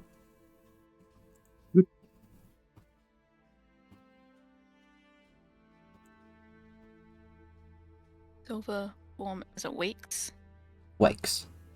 Week? Like wake up in the morning. Wakes. Wakes up in the morning. Oh, wakes. I wakes up in the morning. Yeah. About the plan to try and build something that will filter Harbor's blood at a rate that won't make it boil. Oh. Well, the boiling point of And blood. we'll show them the vial that they gave to Sil. Okay.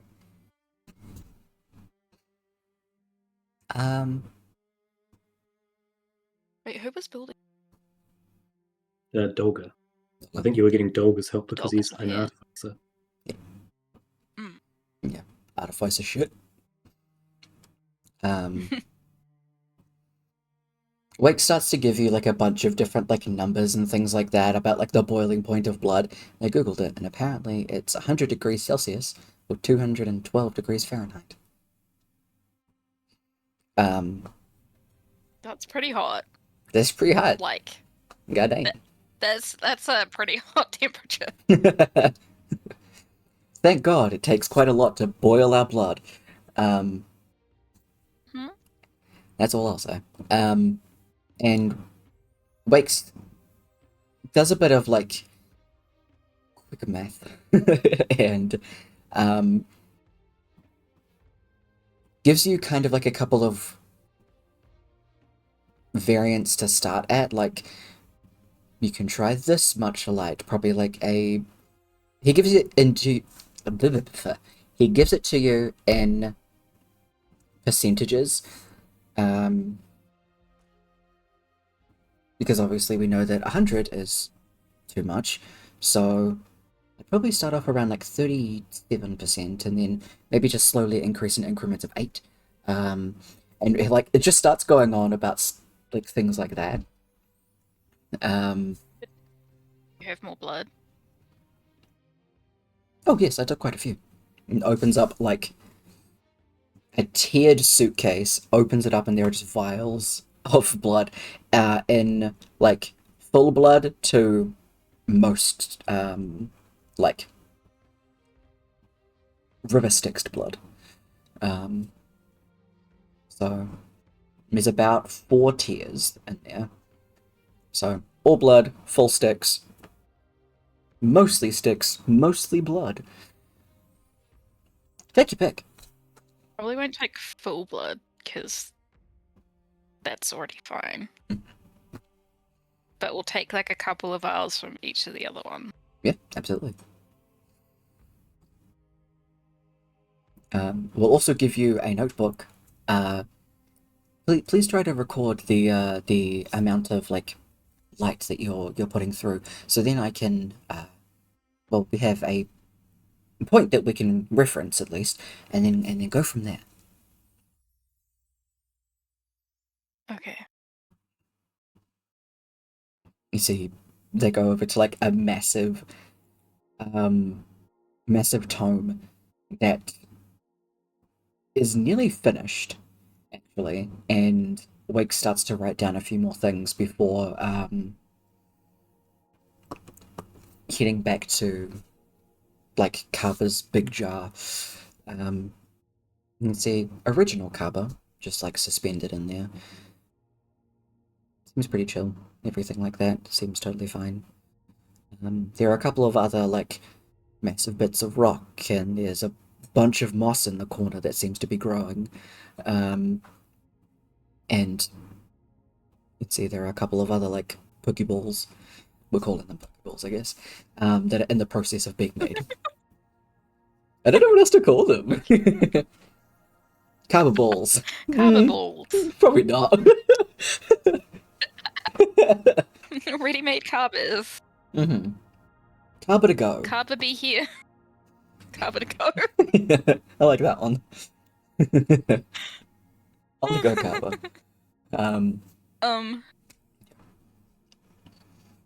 Silver will pop back to her plane Hmm? and put. We'll start at 37% Okay. with like one file and write a sticky in the little space. Make sure it's like each space has a different client Okay. and record it in the book. Pop Cool. back. Easy as. You do that to make sure I'm not scratching my tattoo because now it's getting itchy. I have to pat the dog, or pat the skeleton. It's fine. Pet that dog. Can I pet that dog? Yeah. Can I pet that dog? I love it so much. Sorry, that threw me off. I threw myself off with the itchy skeleton. Fucking hell.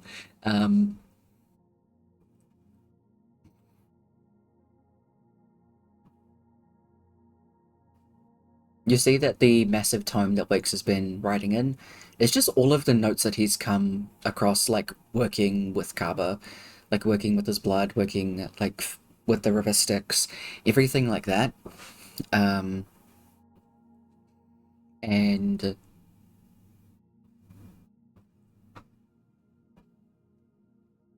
there's been a significant amount that he's been able to figure out, at least.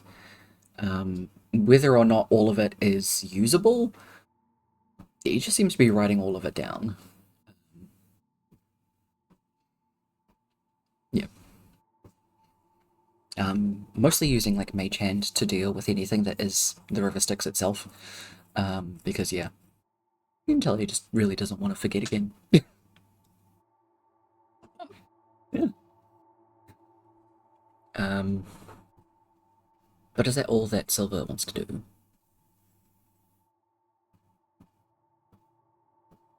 Yeah, she might spend a little more time at her plane before coming back. So, Hmm. Yeah. just to make sure everything's all good. Easy as.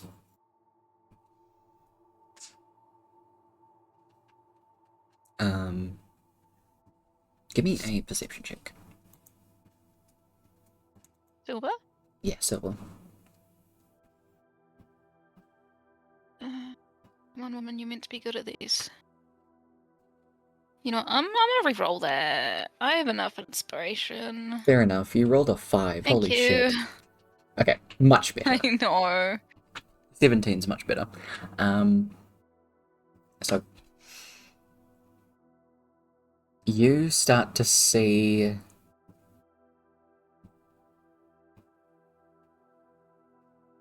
a couple of like speckles in the corner of your vision while you're in your plane.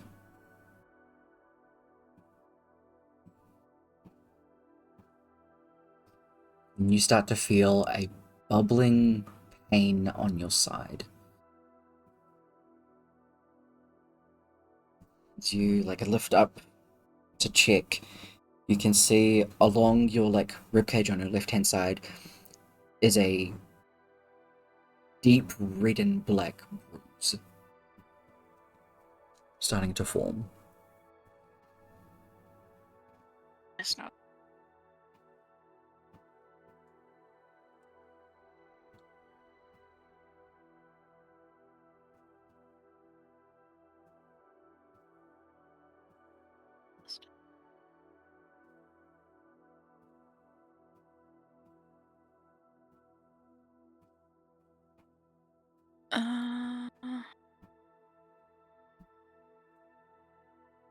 I really should have put 5e in. I don't know what I you looked up typed. sending and it just came up with post. Yeah. I just came. I cannot cast that. Silver is going to stay in her plane to try and deal with this, but has no way to tell anyone. Okay. You can start to take a long rest. For you, it's only 4 hours, so it's like half the time that you need, and you'd still have time to get back to everybody. Elf shit. So you can do that and swap out some spells or Silver if you want to do that. Go hard. It's the fact that sending is not it's not a druid spell. It's not shit. No. It's a cleric and like wizard spell. Yeah. That's a very good point. Yeah. So, let me look at some spells. Go for it. Is there anything that Rourke would like to do? He's got the bros there, chilling in the sect. I imagine they're just like breaking rocks, trying to like stack some up to look like the mountain. Yeah. Mm-hmm. Cool. You have like an upcoming, like an upstart druid that's like kind of sitting with you that's just doing like little cantrips to like make little stones and like bring them up from the ground and place them in front of you. It's just like constantly doing that. They must be like 17, but they're just doing this and watching you go. You've accrued like a little gathering of like children that are just watching this happen as three massive dudes are crowding around these little rocks. Like, okay, if we put this one here. Boom. Yeah, see? And you just keep doing that. At one point, like Brooke will just like look around and like hold the hammer out towards one of the kids. You wanna try? Whoa. Is it made of metal? Yeah. The handle might not be. I wanna try. He like runs up. Yeah, like I got leather wrapped on the handle. That part's fine. It won't budge. Brooke will like, okay, ready, on 3. Like grab a hold of it with him. Okay. 1, 2, 3. Whoa! You have a great little time. The kids are having fun and just hanging off all three of you. They're having a good time. Children magnets. Mm-hmm. Cool.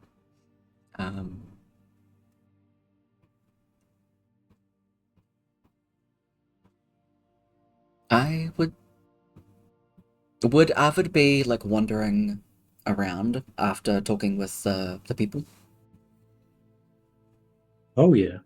You know how she got bored and explored the castle and ended up in the Empress's quarters? Yes. Yeah, that again. Yeah. Okay, then I think I would be very correct to assume that at some point, you have 8 hours, my god, you find Wakes' lab. And holy around. shit, is that a like magical landscape. You also get I mean, living in the Feywild for so long, you have become very well adapted to which creatures give off significant auras for you to either turn tail or just like look at them and go, you know. There is a significant amount of aura coming from Wakes that it gives you like chills. But Wake seems to be a genuinely like approachable person entity thing. But it's definitely messing with your sense of like, do I approach? Is the curiosity enough to the curiosity enough to fight off that like fear response in Arvid towards Wakes? I would assume yes. Again, the idea is that like the whole way she got her magic was selling memories to Faye in the first place. So Yeah. she's been deceiving and bartering with them for intangible shit from day one. Nice. Hell So yeah. I think, yeah, she probably feel it, but still like wander up and want to sort of poke at it and see if there's something she could benefit from. Yeah, absolutely. Wake sees you approach and just kind of tilts his head at you.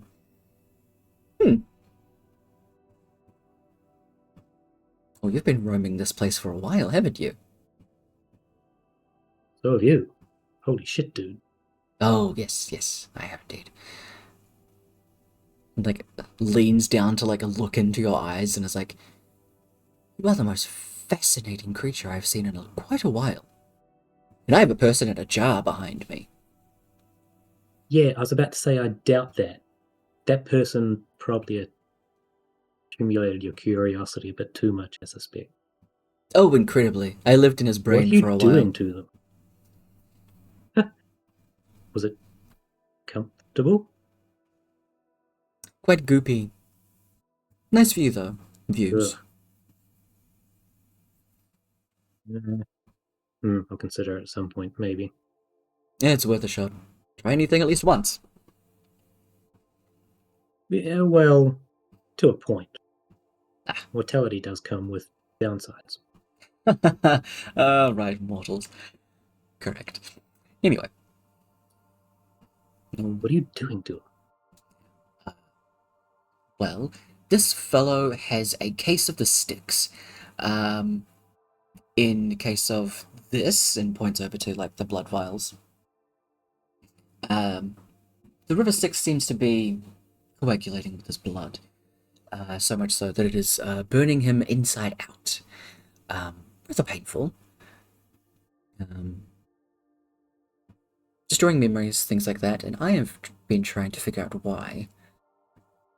I do believe I have found an actual reason. And oddly enough, it wasn't from research. You see, the Honestly, I've never found anything good comes from research, so I understand this. The funny thing about memories is when you lose them, there is some tangible ways to get them back. I suppose it just takes time. Does it work if you've gotten rid of them rather than lost them, or do you have to lose them?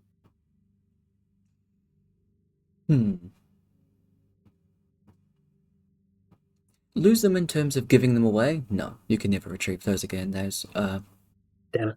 Yeah. Those are theirs. However, there is ways to remember things that have been forgotten. Yeah, that's not interesting to me, I'm afraid. I had a feeling. Trying to renege on some deals. How many have you made? It's awfully fascinating. How many memories have I made? How many have you sold? I don't know, I sold that memory. Very good. I mean, if you're gonna do one thing, go all the way, right? A very good point.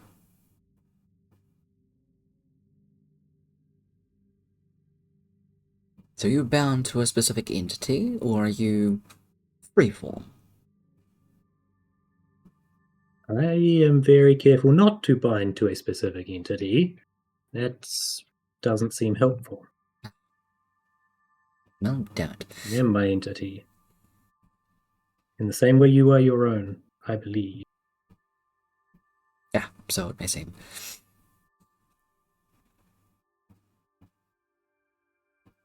But I do believe that this fellow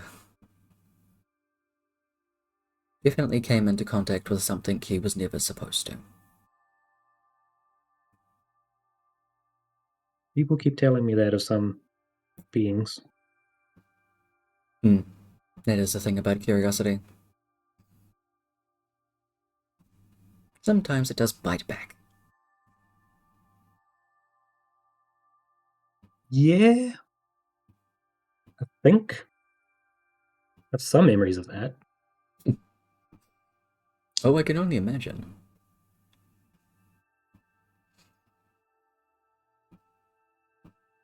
Are you looking for anything in particular?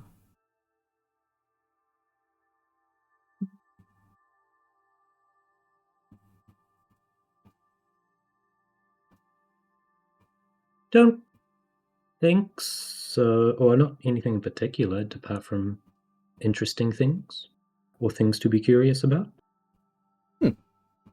Mostly, I'm just watching you for that same reason. Fair enough. We'll reach into a drawer and pull out a random fucking book. Research doesn't seem to pique your interest. However, with this, and he opens up the book. Doing research doesn't. I've found that boring and time-consuming. But if other people have already done it... This is more interactive, I suppose. He opens it up. There's a illusion on it, or illusion-based spell. As you open each page, it like depicts what happens, or like the most poignant parts of the pages themselves. And this is a story about the sect, about how it came to be in the Feywild. Ooh. Fantastic. From seeing Wakes and his magic, can she... is it possible for her to make the jump that he is from the Courts of Dawn? Oh, absolutely. He's dressed in like bright oranges and yellows, like head to toe. It just screams Then, sun. then probably as she like opens the first couple of pages, she'll like just like offhand out of the side, like, so how long have you been down here? How long have you been away from home? Oh, an incredibly long time. I haven't particularly been in the Feywild for very long. I left in search for something for my court, and found myself on the material plane. Ran into this young fellow. At the time, you was a young noticed fellow. any fluctuations to your power very recently, like within the last half day or so?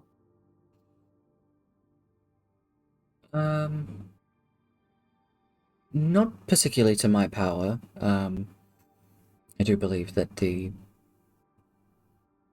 Dawn Courts are doing just fine. Well, the castle at least. The Yeah, druids are guess. taking care of it.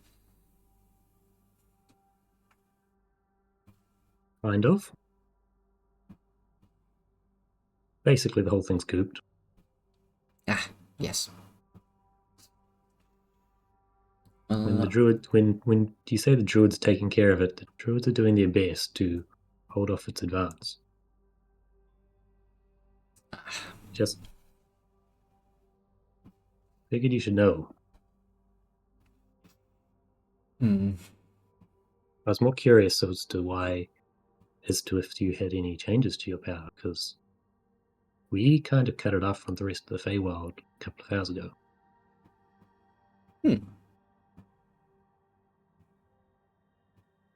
Well, I imagine that Reha Titania is not overly glad. Maybe she might be. They have their spectral hands full, I suspect. There was some evidence that the castle's up and standing, and one other small point, but it doesn't look as though they're winning.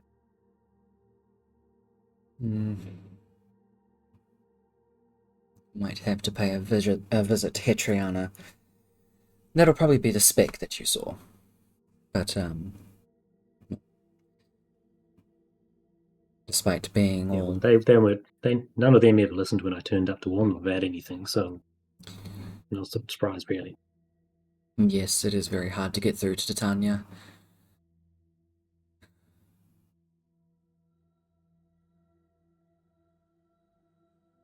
But Hetriana may listen.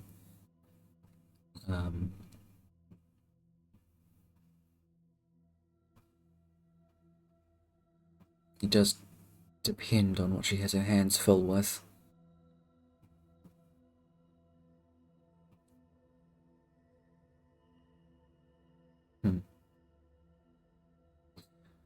We'll have to What do find you out. want her to listen to? Oh, she is, normally quite a recluse. No, she's normally quite a hermit, we'll go with. Hiding out in her caves in the mountainsides. After her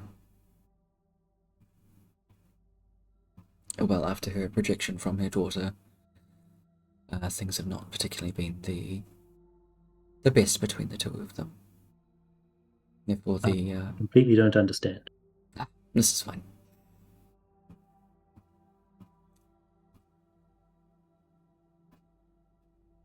If anyone will be able to help the Courts of Dawn, it will be Hitriana. She is the Archia. But she may take some Why did Wise never able to convincing. find the Dawn one of those? Yes. She took it quite hard. This was at least thousands of years ago, but still. What is time to a fae? Yeah, fair. Hmm. Fair? Huh. Fair. Fair enough.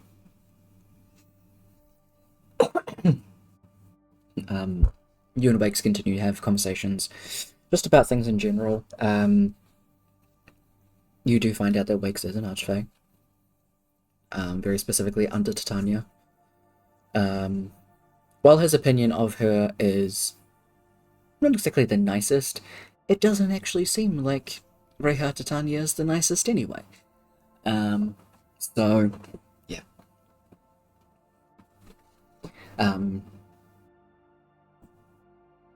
You find out a bit more about some of the stuff that he's been doing with Kaba and things like that. Then just like little tidbits of Wakes' connection with their followers and things like that too.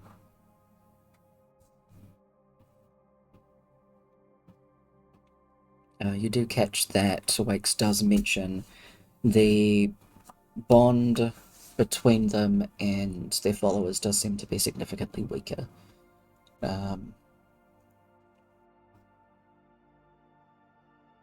of just shrugs that off and is like, can't imagine why, and continues working.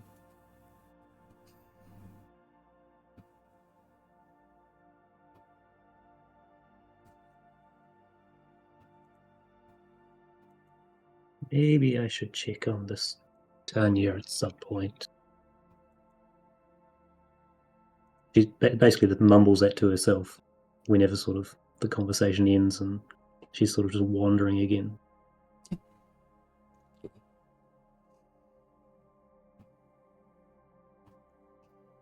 Um, 4 hours pass, and actually, there's not just Silver here. What's Amora up to? Oh yeah, she's around. Yeah, I forgot too. She's not The main actually dead. character. No, she's not dead. She is here. She's just kind of taken a back seat. She's probably hanging out with Brooke. Yeah, there's a bunch of children there having a fun time. You're having a really fun time as well. A couple of the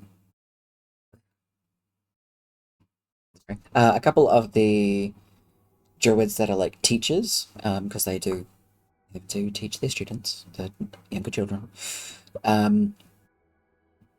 Do find you doing like little druid crafts and things like that for the children.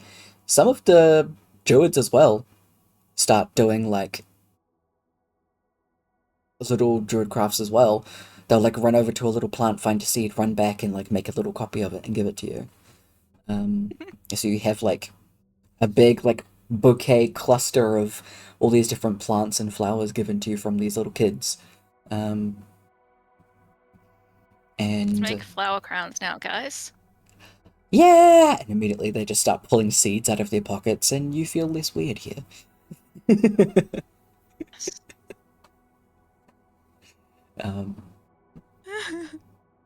You have a great time with them. The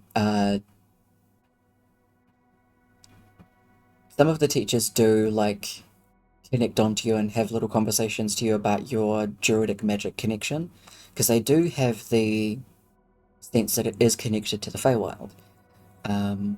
And you do get some questions of like how you came to connect with your magic and things like that. Your druidic magic, more specifically.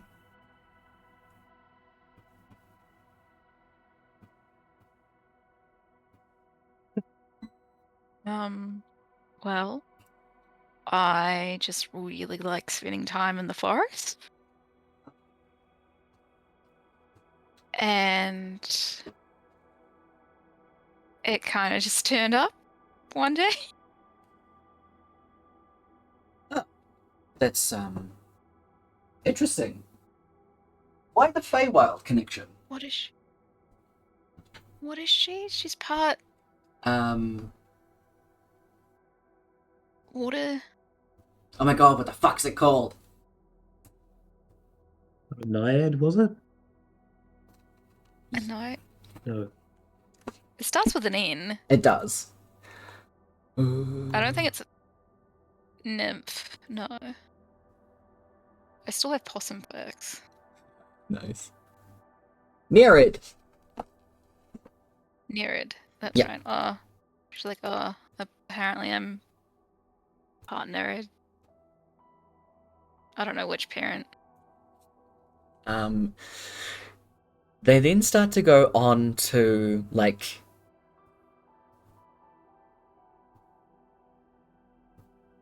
They seem interested in a way that they're trying to just be like, oh, this is so interesting, like, are you, like, willing to tell us more about this? But then they start asking questions about, did you feel a connection to the to Kalik? Did you hear what happened in the, Kalik fountain? Questions that are just kind of, like, very pointed, that you're like, about. What? What fountain? What happened?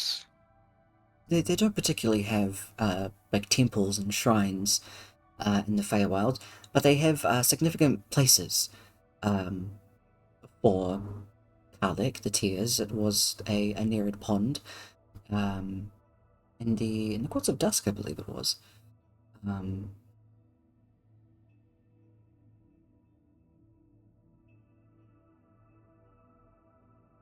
What happened?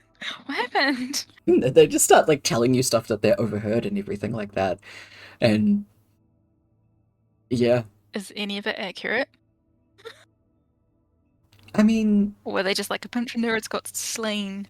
it is very much like there was a massacre, and there was a bunch of Nereids that roamed away from Kalik's area, or Kalik's pond, sorry, and tried to find a new place to, maintain, and that's actually quite angered Kalik. The waters in the Courts of Dusk have become quite vicious and things like that. So much so that Nereids aren't very much approachable, so much so on the Feywild anymore. And her very much awkwardness, she's kind of like, well, yeah, well, yeah, I do know, Oh, more. oh, yeah, my adopted dad tried to kill me there. Oh. They, like, look between them, just, I'm sorry for,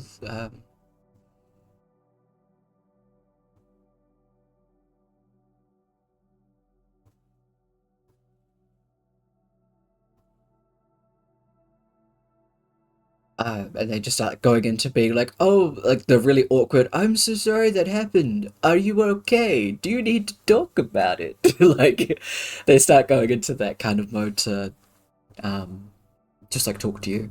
Well, I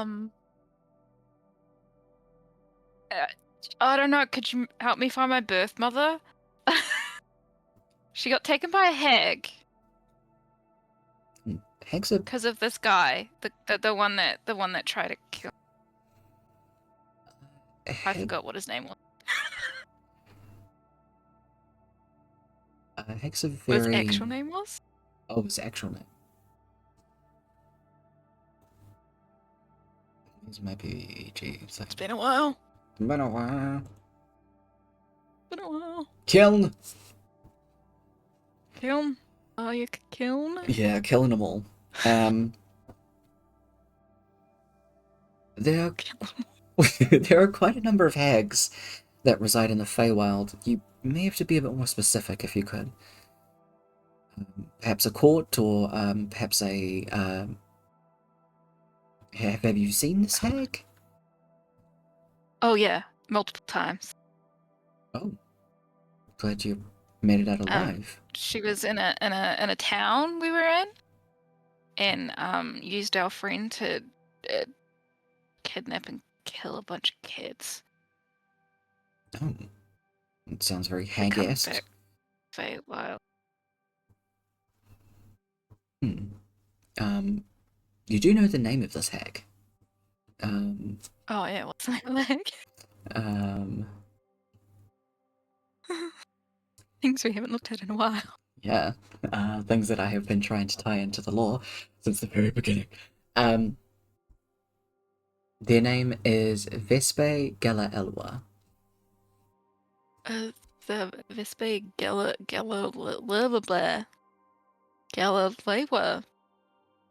You see their faces pale, and they like lean back, eyes completely wide, like you running to the dusk Akshir multiple times and made it out alive? I mean, we nearly killed her the first time. Oh.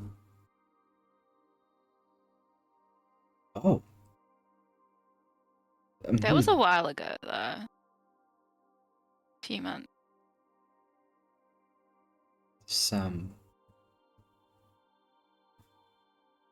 It's quite shocking news. Normally the Akshir don't. The Akshir never leave the Feywild. I don't know what their deal was. Like, from what I understand, she made a deal with Kiln. Kiln got me. She got my mum.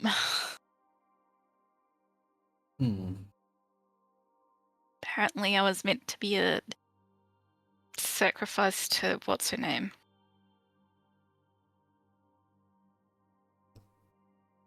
Oh. Well, there's a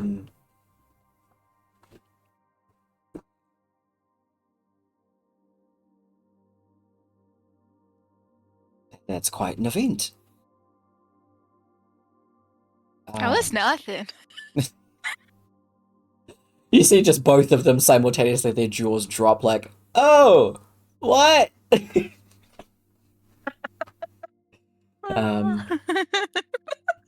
So I take it that Amora is not resting. She's just gonna drop lore on these two druids. I mean, is sitting down resting? I mean, yeah. Yeah.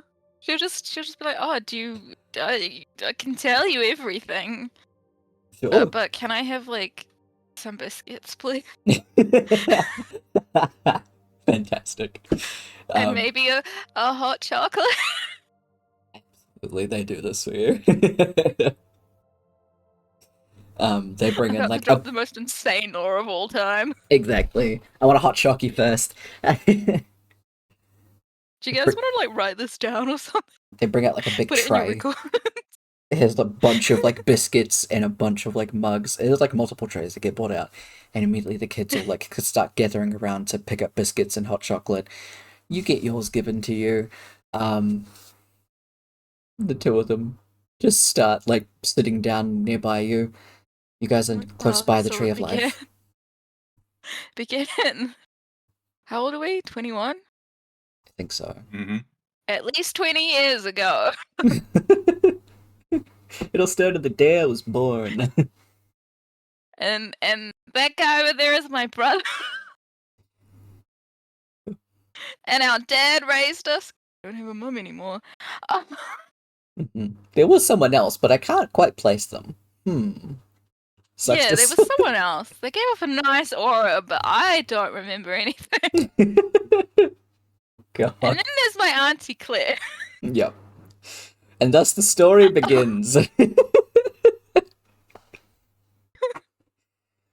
The druids the whole time are just kind of like, slowly their jaws get lower and lower until you're sure that they're just gonna like fall off. They're just like listening, They're like- nodding like, They're like, you killed a noble. Probably some point later on when Arvid's just poking around, just like wanders close and just like looks into their mouths yeah. as Sugar wanders past. You should floss Just to more. throw a piece of something in there. In one, poke at like the teeth of another. Yep, absolutely. Fantastic. And then there was that year I lived in the forest. Mhm. Filling them in.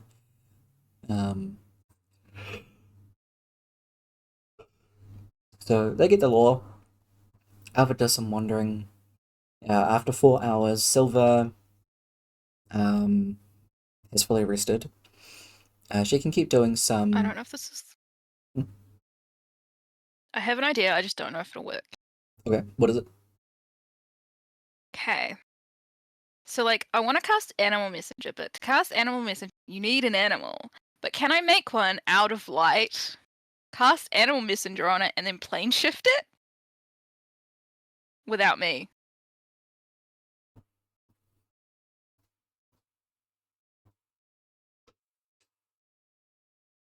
I'm gonna say yes because that's interesting as hell. Yes. I like it. So it's gonna take the form of like, just like a little bluebird, but it's like just literally made of light. Oh god. So you got the shape, but it kind of glows. Okay, cool. And The wait, twins are how gonna see many this and be words like, can he's I back! use? 25 words. Okay. It'll be 5 bonus words on sending. Yeah. no sending's 25. Oh, this too. Oops. Yeah, sending's 25. But I will describe what a Mora looks like. 'Cause you have to describe a person. Okay. So I'll just be like a human with really red hair. Mhm. Yep. In a dress.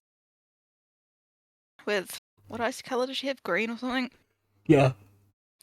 And I'll just be like, can't come back. Kylo is here. Need to look after my plane. Be safe. You send off your little birdie. And as Amora's just talking to these guys, filling them in on, all the law stuff. She's brought up the bluebird before, talked about it. Suddenly, there's a bluebird-esque light-shaped thing that flies in and lands on Amora's knee. The druids scream. Well, the voice sounds like Silver, so But they just see this, like, fly in from nowhere and pop up on her leg after she's been talking about all of this. peak timing. Absolutely. But yeah, then the voice comes out as Silver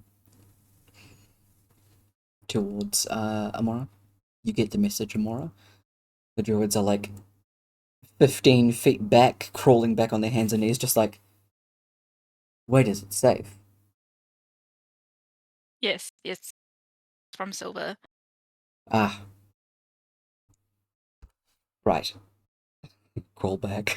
They don't stand up and walk, they crawl back. They just sit down again.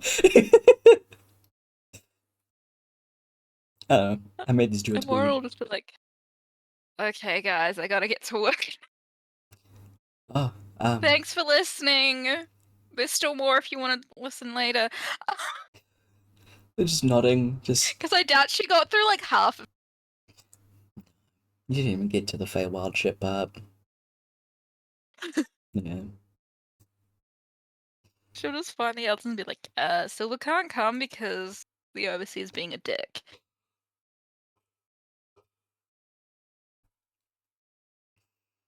Hmm.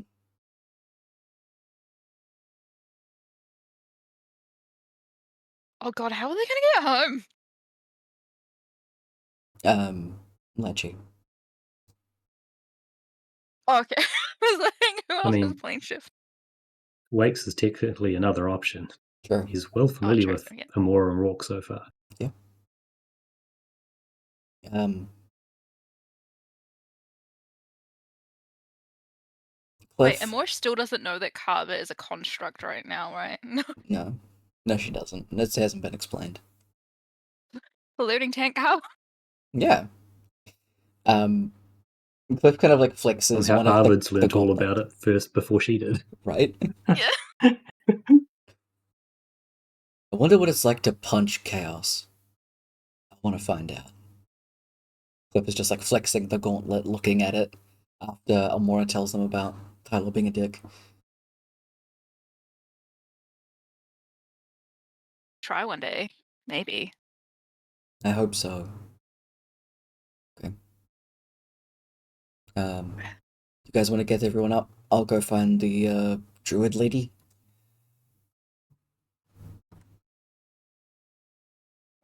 Who's in the room at the moment? Who else do we need to find? I'd say it's been coming up like to the end of the 8 hours, so Leaf and Lachi are sleeping in one of the spare rooms that like you were shown to.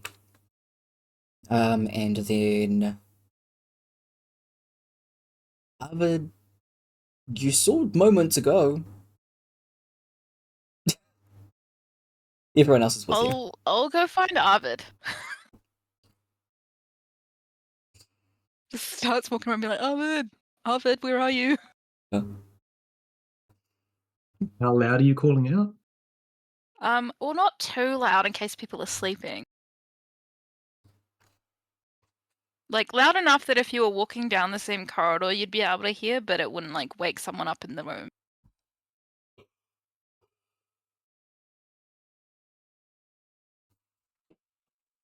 She's literally just gonna wander around until she finds Arvid. Fair enough. Probably like either like the equivalent of the next building or so away. Arvid will come up behind you. So yeah. Silver's not coming back. It's a dick move. Okay. Well, it's not her fault. Her plane's being attacked. It's an understandable dick move. Come on, we've still got a job to do. Yep, okay.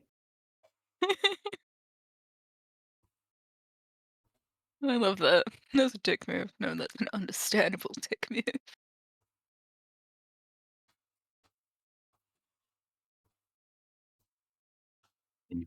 To go around and help find people as well, I guess.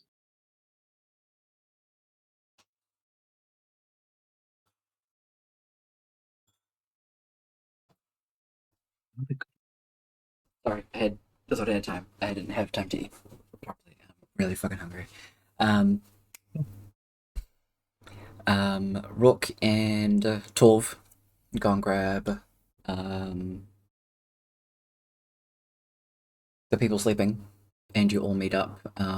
Pretty much where you first saw Taria, as Cliff grabs her. She has about like 5 other druids with her, and upon all coming together, you head to Oakley. Leaf opens up one of the trees and you head out. Getting to the other side, you can see the 5 druids, including Taria, so 6, start to do Move Earth.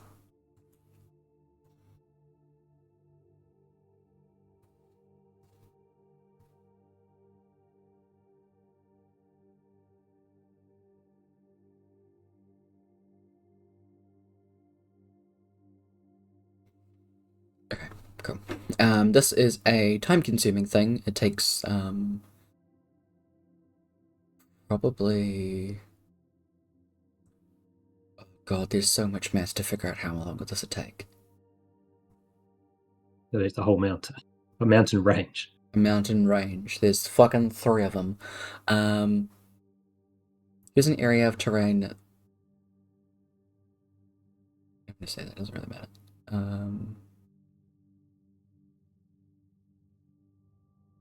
You can affect a 40-foot square up to 20 feet high. It takes 10 minutes for these changes to be completed. At the end of every 10 minutes, you can spend a new area of terrain to affect.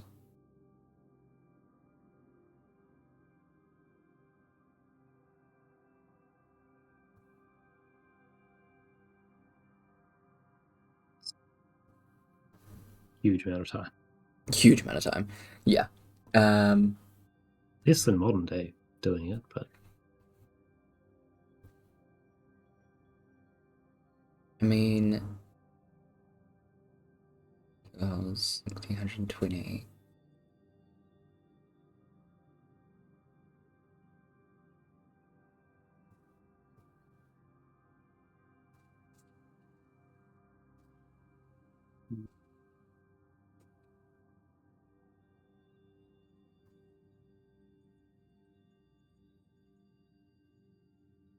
I'm gonna say it's probably gonna take 2 days. 2 days? A day. With like rest in between. And because this is a 6th level spell, these casters, I'm gonna say 8th, Taria's 9th.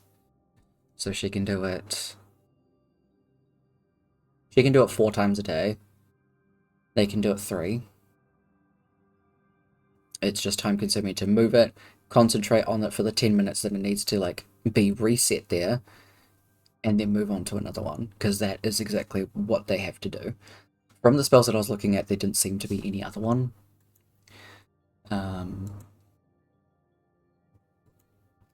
Not that I could find anyway.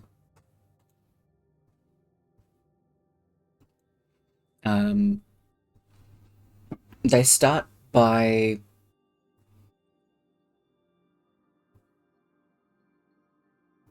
like moving the. Let's go with. By moving like these 2 mountains here away from each other.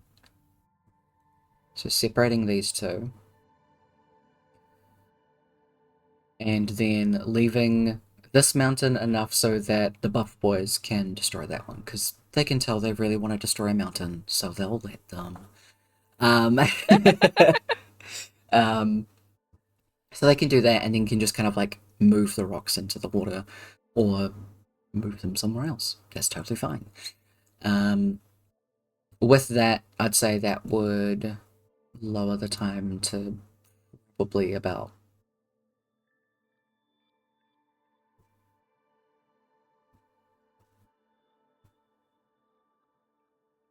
So I'm gonna say it'll be like 18 hours. Again, that is a random number that I'm pulling out of my ass. I genuinely don't know how long it would actually take, because it is so much more math than I'm willing to do. I had an extraordinarily rough go at that. Mm-hmm. And Google, why do you get rid of my thing and now not search for it? What is going on? I would say month. No, it was control. It was about 107 material years. So I'm happy with your equivalent. Yes. Fucking hell. Here, it's the Feywild. Yeah, it's a Feywild. There's fuckery magic. It's being Things are fucking in the upcast. Feywild. Yeah, they're casting at like 7th, 8th, and 9th. That covers more ground. I'm the DM, I said so. Yep. Maybe if you just ask the mountain nicely enough. Yeah. Basically what they're doing. I'm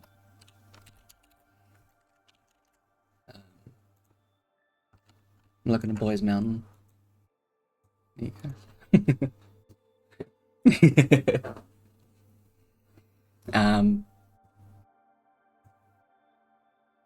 Where did I put the thing? So 10 hours.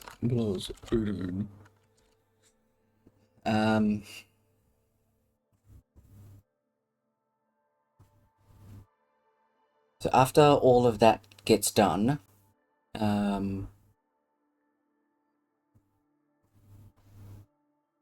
you can get set up to break this part of the Feywild.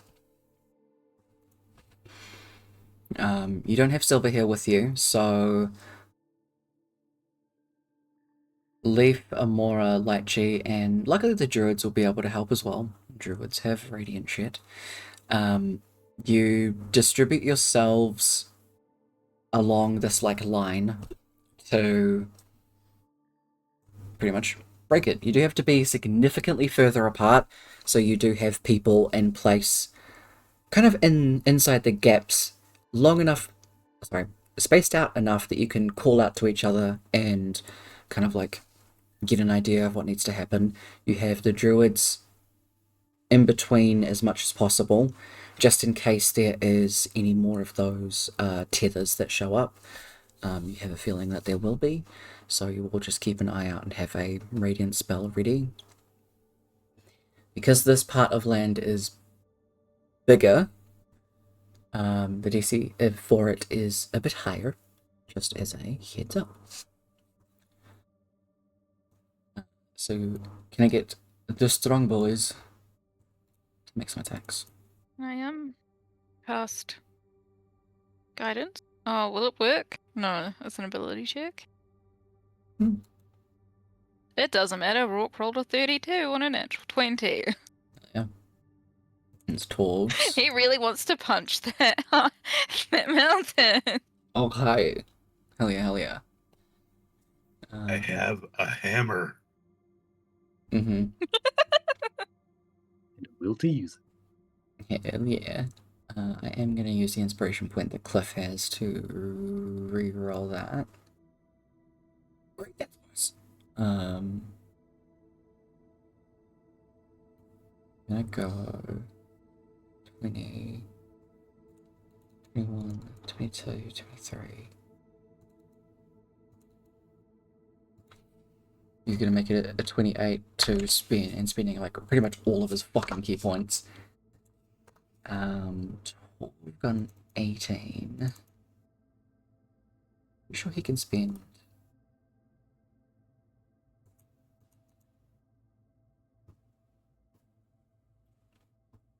Okay. 18, 20, 21, 22. That would leave him with 3 key points left, but what else is he doing today? Thankfully, using key point shit, the boys got 28, and then with 32,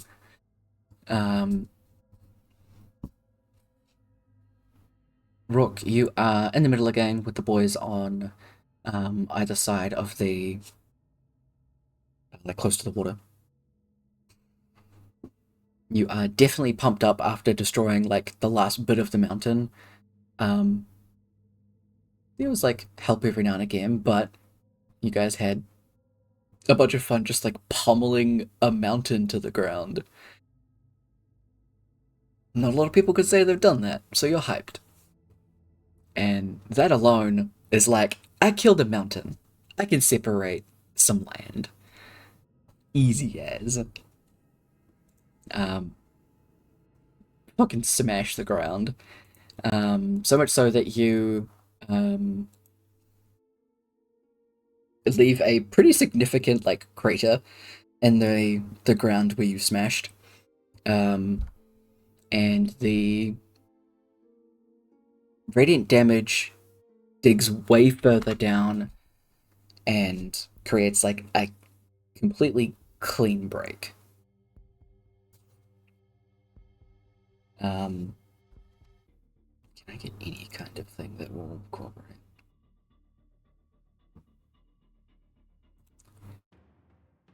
Let's do that, because that's interesting, I guess. with the sheer force of your impact, the ground starts to shake like violently. The other two impacts, while not as like hefty as yours, still do some fucking good damage. You do see immediately the tethers start to appear on either side of the continents. They start to try and bind together to try and pull each other back towards each other. The druids and clerics let off a barrage of radiant base damage to slice through those.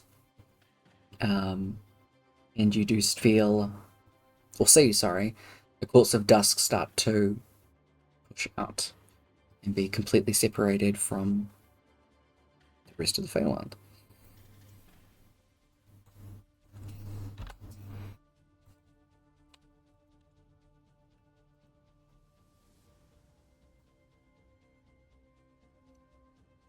It'd be kind of like that, except that's no longer there.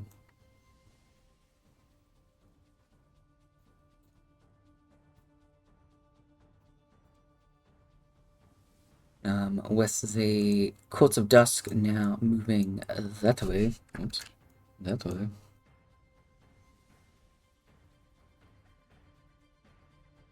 You do start to see the rapid swell of water coming through as the druids work quickly to kind of calm it down, distribute it evenly as they can across the rest of the gaps. All that's left is the Courts of Shadow and the Courts of Prime. Just pretty much like the border is right outside the Sex door.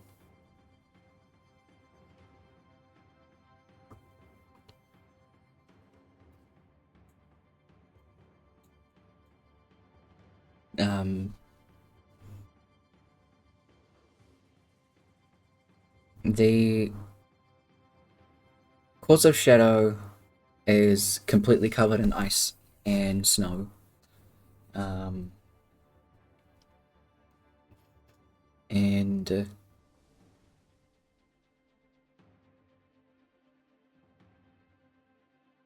to be,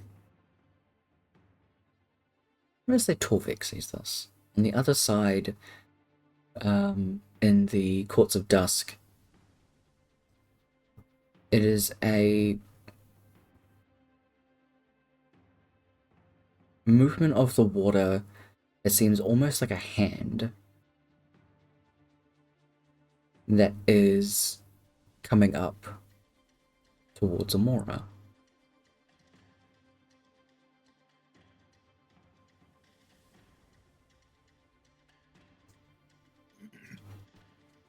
He will yell, "Small girl, away from the water, trying to grab Amora's you." like, me? Yes, you. She'll just like look around and be like, what? The water is trying to grab you. Move. Can she see this? Like, looking around, you can see the way that the water's like moving and rushing in. The druids are trying to control it, but you can see they're having a pretty difficult time. As it's like rushing through, it doesn't seem any particularly grabby to you. It's just sloshing water.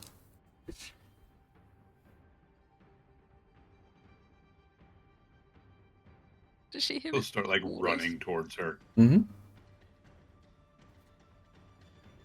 Wait, I don't even know if she has anything that does water. I don't think so. Oh, she does. Can she just try and start helping the druids to calm the water by controlling it? Yeah, absolutely. Because that's a spell I have.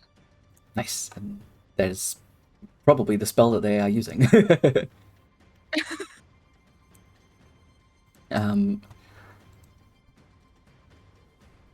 The water starts to go through, and immediately as you start to try and help them out by moving some of the water, you feel a significant, like, pushback. Like you are trying to just kind of like move it and flow it through as it is trying to stay put and like crash up towards the side of the Courts of Shadow towards all of you. Oh, this is some angry water.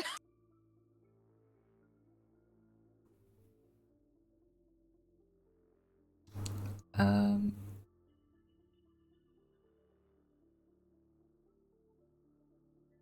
oh crap, is it that one? Yes.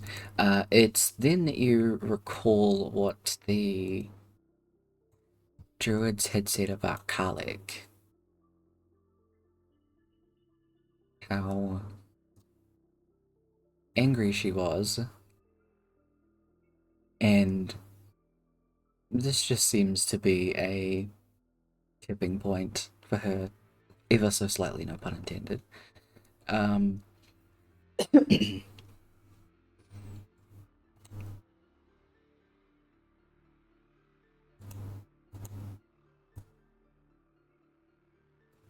It's like, Or we'll just turn around and be like, Carly.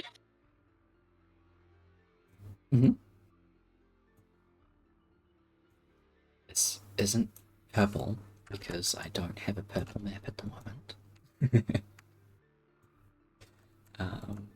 Let me just grab you guys from over here.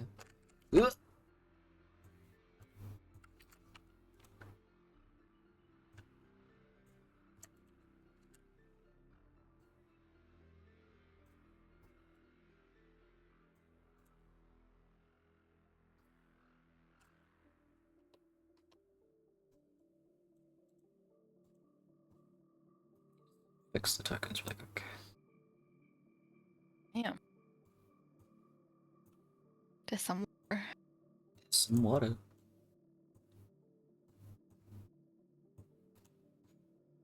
Silver's Silver, not what are you here. doing here? I just copied and pasted them. Silver, you came back to us. Well, she's probably standing back. Cliff wouldn't be here right now. Actually, you two would have been close by each other. So would you guys? Like she just disappeared. Yeah, I know. Everyone is like spaced out. So you're all just like slowly Oh, I coming together. Torvik would Oh, be I see. here. Rock was the one that broke this significant part here. Amora would have been nearby. Arvid would have been hanging around. You have a couple of druids with you. Yay, druids. Yay, druids.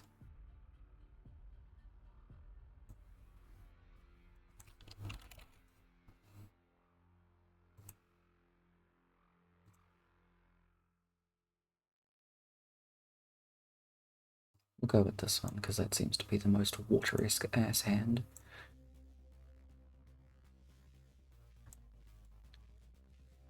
We'll go like that.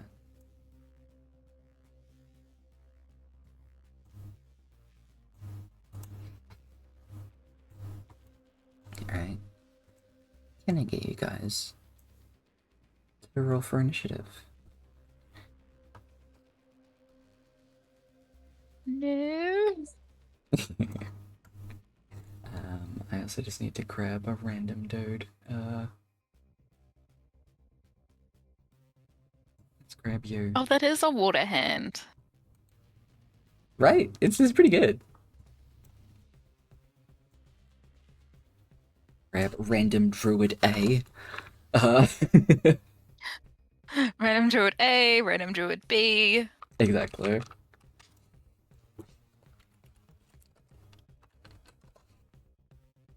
Oh, gee.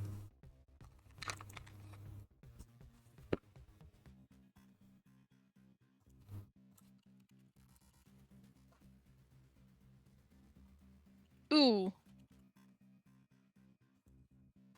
Oh, buddy.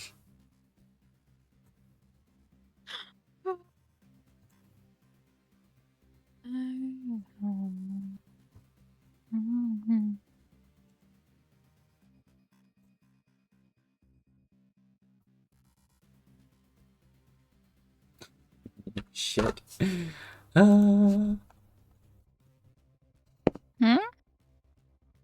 Oracle re-rolled out one. Sure.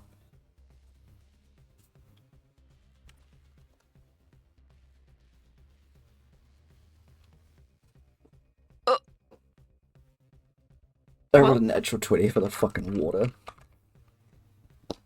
Of course you did. Bye, Mora. Pretty much.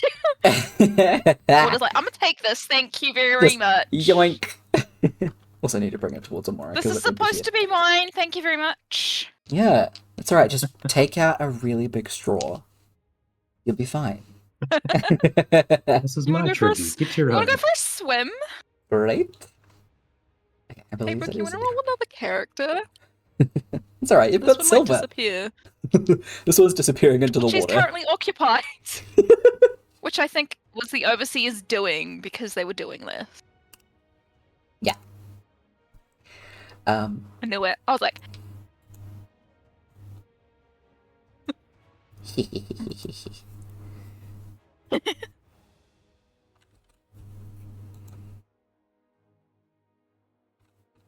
Kyle was like, I know that magic. Exactly. Alright.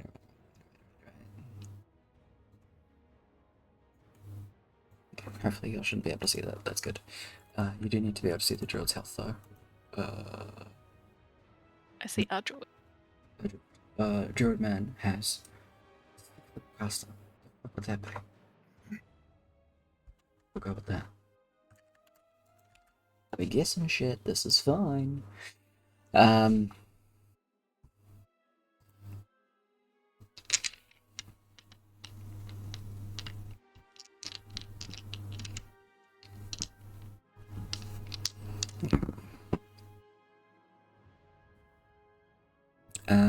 A 21 and a 17. Do those hit Amora? Oh shit, that's the wrong thing. A 21 and a 17. The 17 doesn't, but the 21 does. Good shit.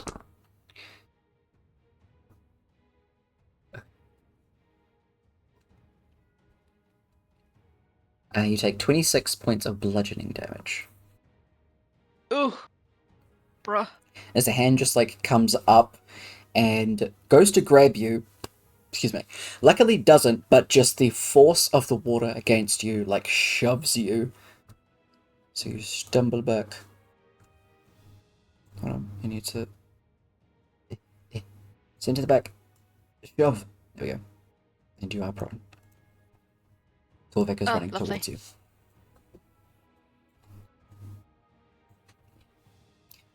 This is turn. Rock, you're up. Hand is up higher, sorry. There we go.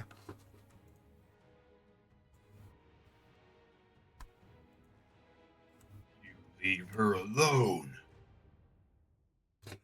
Run up and attack the water. Let's go.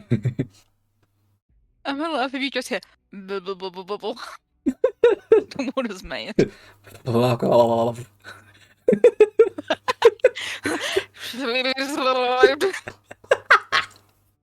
The 22 will hit. Let me see. What was that? That's large one. You're not currently raging. Rating goes through. That comes a part of that, so. He would rage as a bonus action. Okay, cool. Got to say that. Sorry, so that adds an extra 4 or 3? 3. 3, cool. So the slashing doesn't do as much as you'd hoped, even with magic weapon. So 9 and 9 is 18 anyway. 19, 20, 21, 22.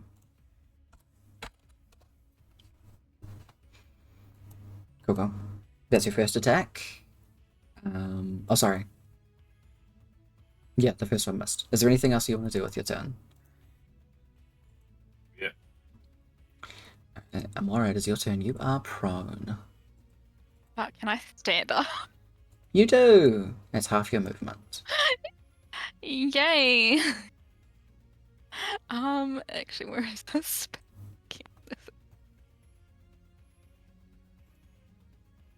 Ooh.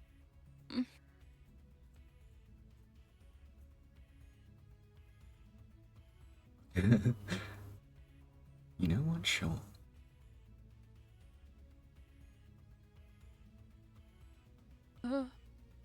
Why is this spell so long? I just want to try and calm the water by controlling it. Oh god, yeah. I'll just be like, stupid water, get down. Calm yourself. Calm your water tits. Is there any like save or anything? What do? How do? No, it's just got different effects. So like flood or part water. Okay. Can I try and split the hand or redirect it? Redirect it down. I mean, you can. But there's no thing for it. Okay. Like oh wait, no, oh no, that's for Whirlpool. That's fine. That's not. There's no save Hmm. because most water doesn't fight back. Yeah.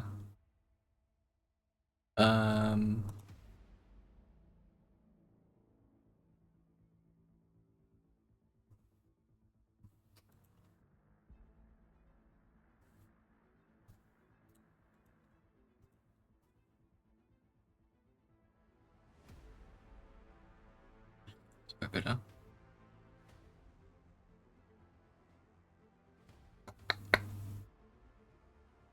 I'm gonna say it's gonna be a strength check versus your spell save. Okay. To Yep. try and redirect and push it down. So what is your spell save? 21.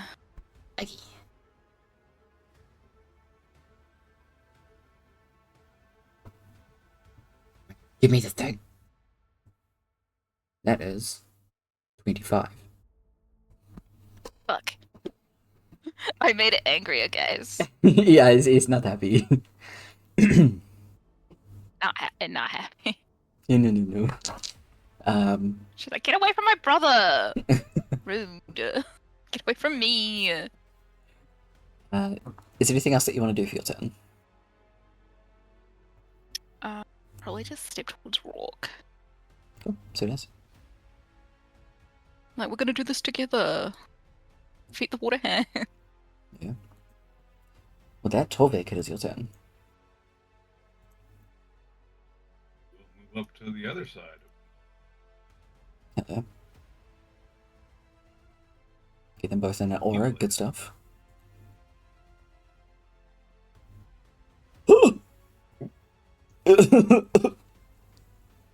Do not. Oh no. Oh no. That's really funny though. I will protect you. Smacks her with a battle axe. Oops. Are you keeping that roll? I don't know that I have any inspiration for him. You can use your inspiration. They're the same character. Because it's your inspiration. I love it. Realize that I'd been stacking inspiration on the two separate characters separately. Okay. Well. We'll eliminate a bunch. 27 will hit. Nice.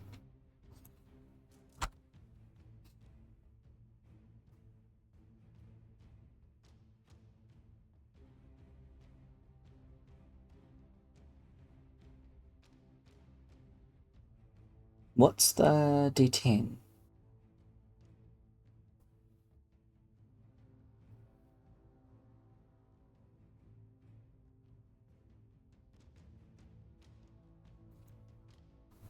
I think the battle axe, because it's versatile.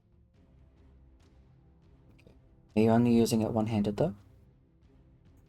Yes. Okay, that's why it's not adding any other modifiers. Okay, that makes more sense. Are you doing Divine Smite? Because it's added the improved Divine Smite. Or is that just always on? That's always on. Sick. So it does 7 total, so you can see the slashing doesn't have a full effect, but the radiant, no problem. Is there anything else you want to do for your turn?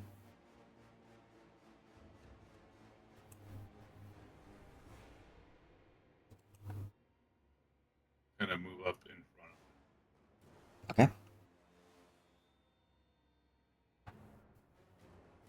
get in between them.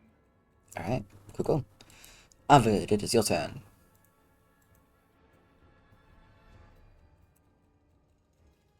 So it's just a big water hand emerging from the water. Yeah.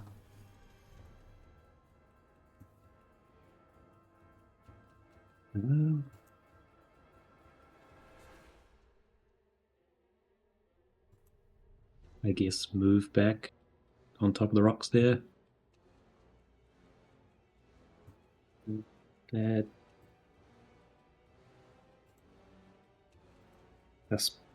attacking spell doesn't count as an attack roll, does it?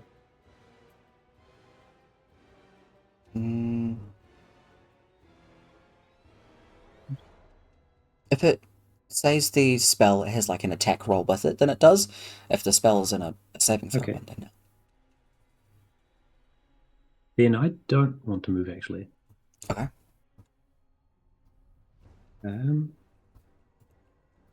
Because use the rogue's steady aim, which will take up the bonus action in the move, get advantage on the attack roll.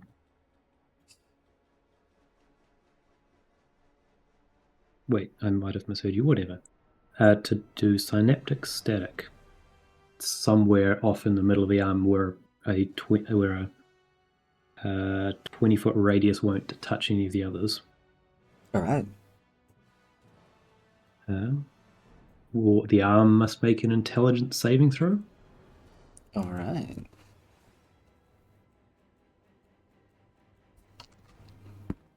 Hey, no, roll there probably.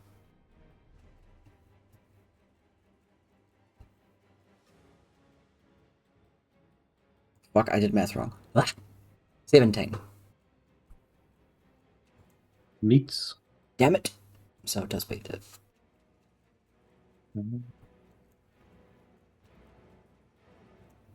So 46 damage and none of the other effects. Okay. Okay, What is nice. that one? Oh, wait, why has it got DC 18 there? What is going on? Spell save DC. Okay, it's 18. Okay. I don't know why it says 17 on the bottom of the block, but her sheet says 18. Okay, just go by the sheet. I'm not sure why it does do sometimes the spell save wrong, but Yeah. if it does fail, how much extra does it take? That there is 86, all of the 86. Oh, okay. Which is just a bunch of ones. Okay. I did the math wrong then. I misheard a number and was like, okay. Awesome. Attack rolls, ability checks. Well, you roll a d6 and take that away from any attack roll, ability check, or constitution saving throw for concentration until it beats a saving throw at the end of its turns. Nice, good For a shit. minute. I'm gonna add a... We'll do like a little weird broken bone thing on it.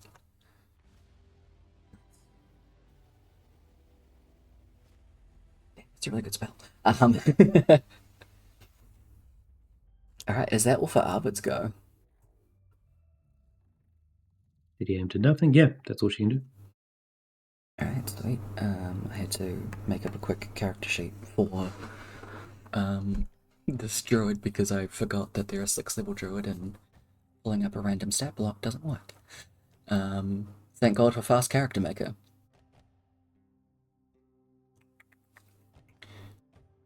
I'm just gonna have him do spells because otherwise I have to think and no thanks.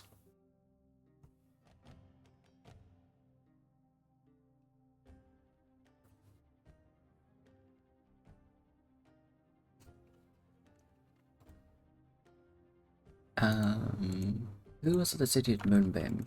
Torbeck, right? Okay, I managed to steal your sheet for a sec. Yeah, upcasting Moonbeam. 2. Oh, there's 6. No, they don't have 6. They have 5th.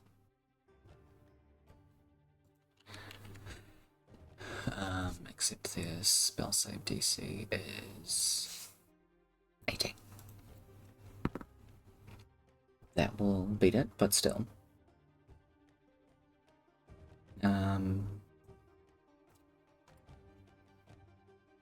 Oh wait, no.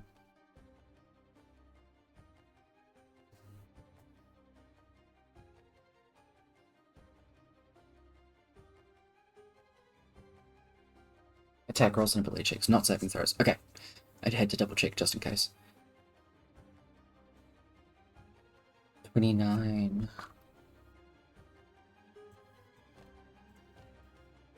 Takes 14.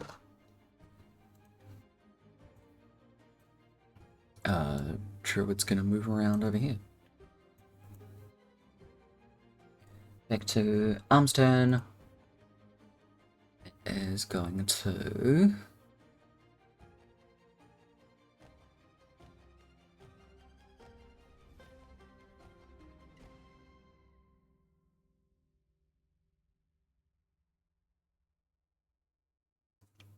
This twice.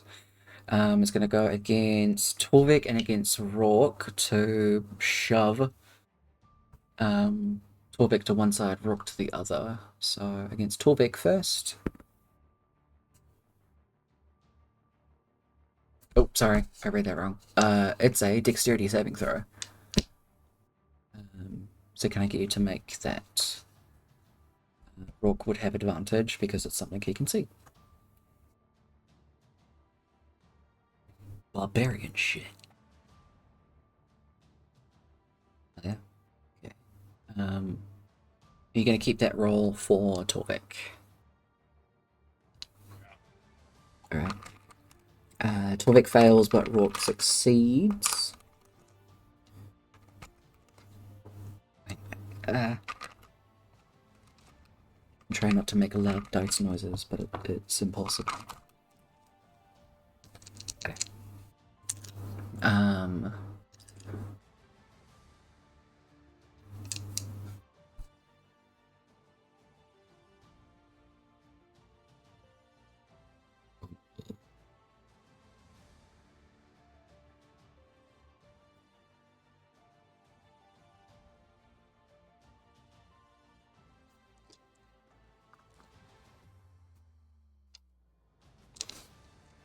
Rourke, you take...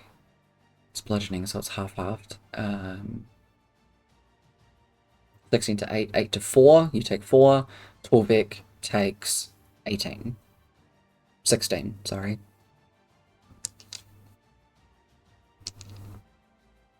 Torvik is pushed.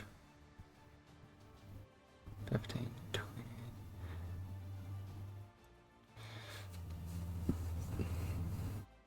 He's pushing extra 10 feet that way, but it's off the map, so... Actually, we're not using a bunch of the map, let me move it.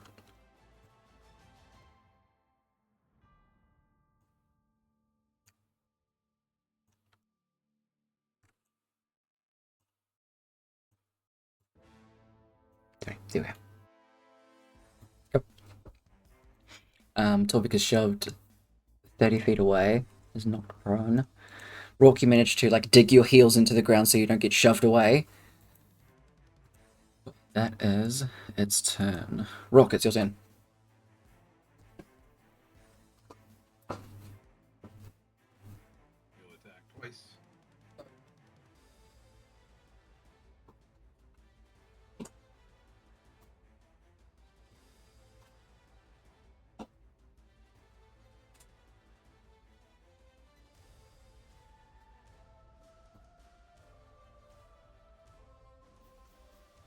$30 will definitely hit. 21 will definitely hit. So... Give me a calculator because I don't want to do math.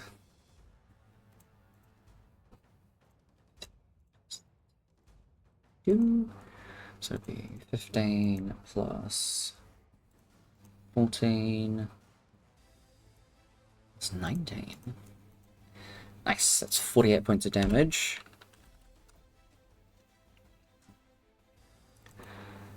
Is that all for Rock's go? He will just sidestep. He's Gamora. Well, can do. Mora, it is your turn.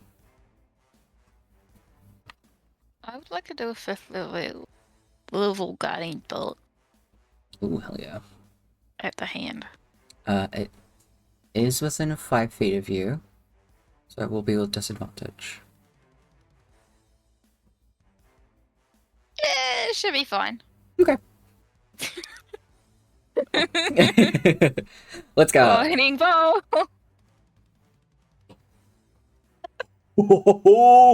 Let's fucking go. That absolutely hits. Wait, I need to do the damage. Okay. So remember, it's level. max plus roll. So roll dice is 4. The fuck does that mean? I don't care. It's 8. So it's 48 plus 2 17s.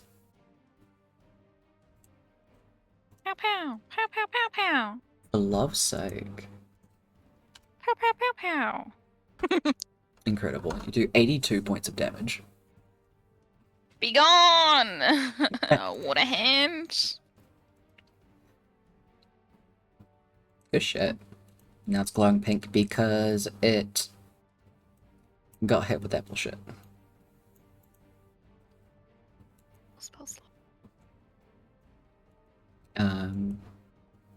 Is it all for Morris' turn? Yeah. Alright. Torvik. He will use half of his movement to stand up. Mhm.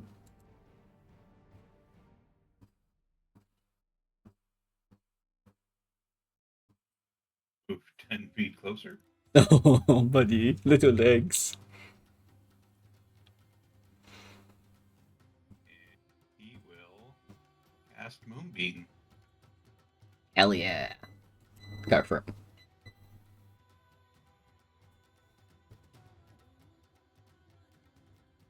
Can't say. Where's the con? It's actually really surprising. It fails, but it's going to choose to succeed. Because it has that. So it takes half.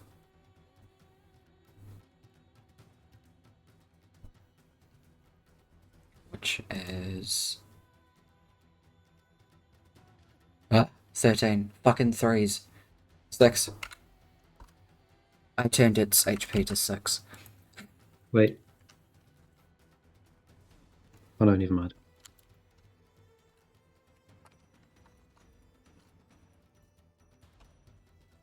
There we go. Don't just put 6 in and then hit enter. It will change the HP to the number you put in.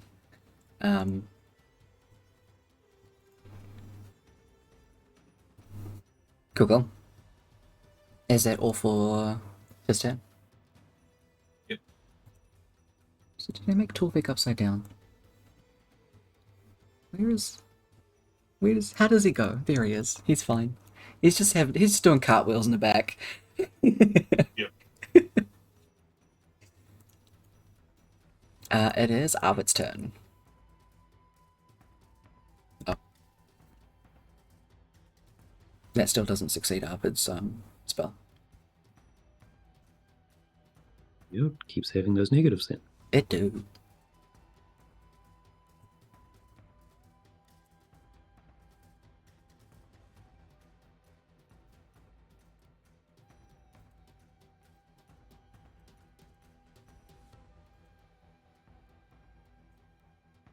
Like,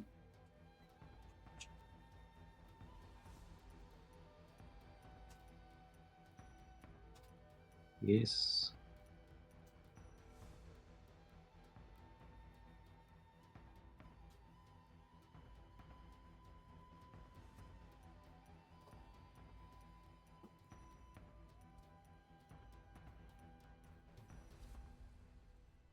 Okay. Then she'll use insightful fighting, which is her insight check against the target's deception check. Oh. Yes.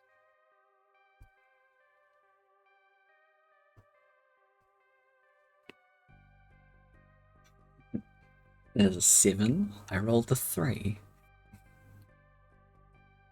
Right, I think that passes then. I believe so. Then for the next minute, she can use sneak attack, even if there's no advantage, just not if there's a disadvantage on an attack. Nice. 2, 3, 4, 5. Yes. Move to the other side and then stab, stab, stab with a shadow glass dagger. Nice.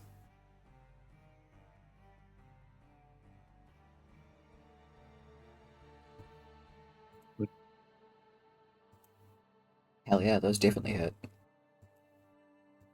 Okay. Is this... Okay, it does have the sneak attack. Okay, it's got all the bonuses. Yes. Don't know where all the pluses are coming from, but Oh, fine. it's rolling it like it's the crit.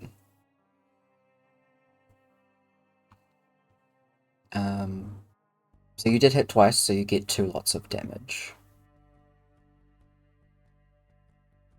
Twice.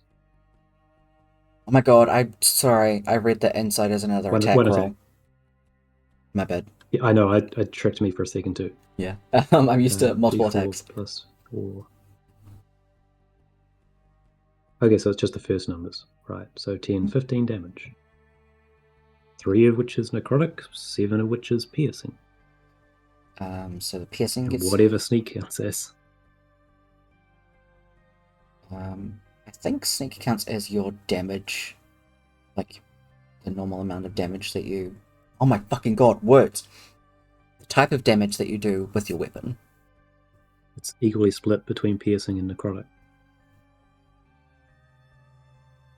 Okay. I've added the dexterity damage to the piercing one. Just because it seems like that's where it should be. Okay.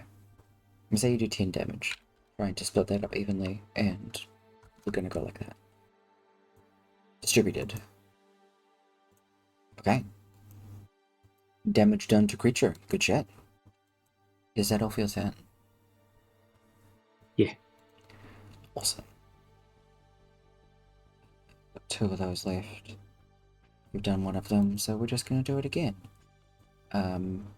Moonbeam works. Let's go. I'm gonna steal your shit again, sorry. Fifth. So he's got no more 5th levels. Oh, Moonbeam is concentration. Oh! Wait, what?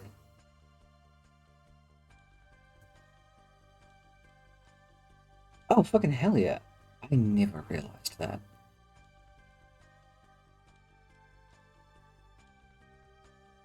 Okay, so we can just keep doing it and then have...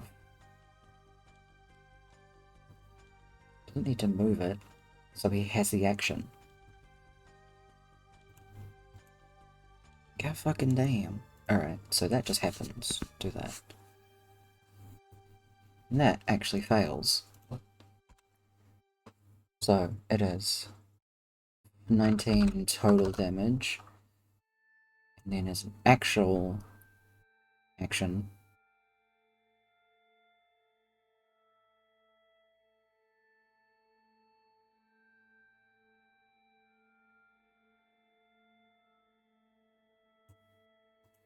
you know what, sure. Let's try this.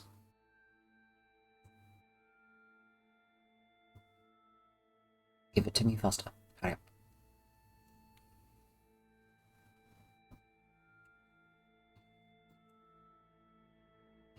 In gallons of water.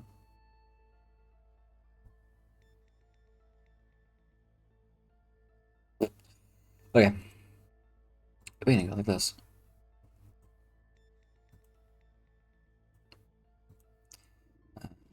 Cube.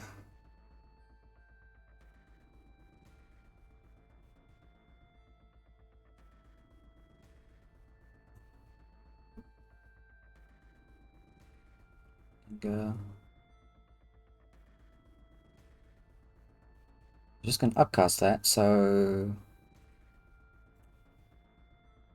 this part of the hand. Actually, I can do this. I can make this funny.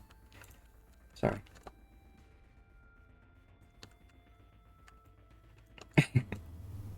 The druid cast create or destroy water, but upcast it to 5th level, and it shrinks the hand as it destroys a bunch of water inside it.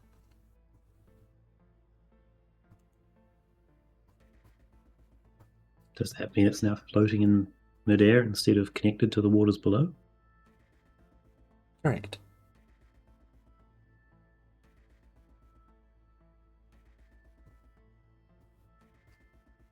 It is vibing like that. It is now the hand's turn, and the hand is realizing, oh shit, this ain't fucking worth it. It tiny. It tiny, and it also says, bye-bye. No thank you. I want to live. It's like, that girl's not worth it. It's like, nah, I ain't about to do this shit.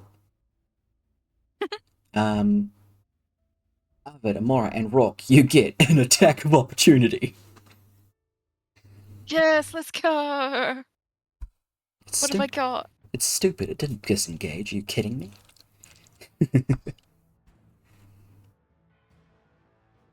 You gonna keep a 16, Rock? Yeah. That does miss. Guiding bolt again. 22 does I hit. think I can do that. Can I do that? Can I do that? I think I can do that. Do you have Warcaster? I do. Yeah, then you can. Let's go. 2, 3, 5. Does a 22 hit? Yeah, do.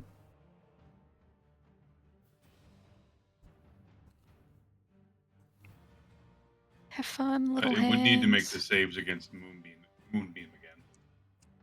Yeah. And there are 2 of them, yeah? So, con save 1. That Hit. is... actually, I'll do this damage first for...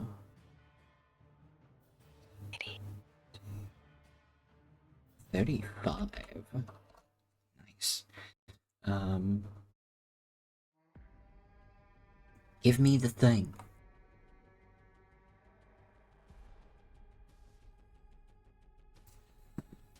There's a 7 and a 19.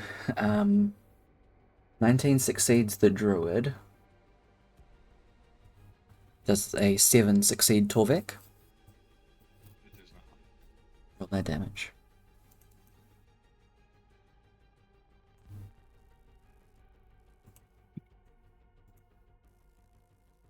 It still takes half if it fails, right? Yeah. Okay, so it takes all of Torvik's, which is 8. And then half of this, which is 37. I hate that number.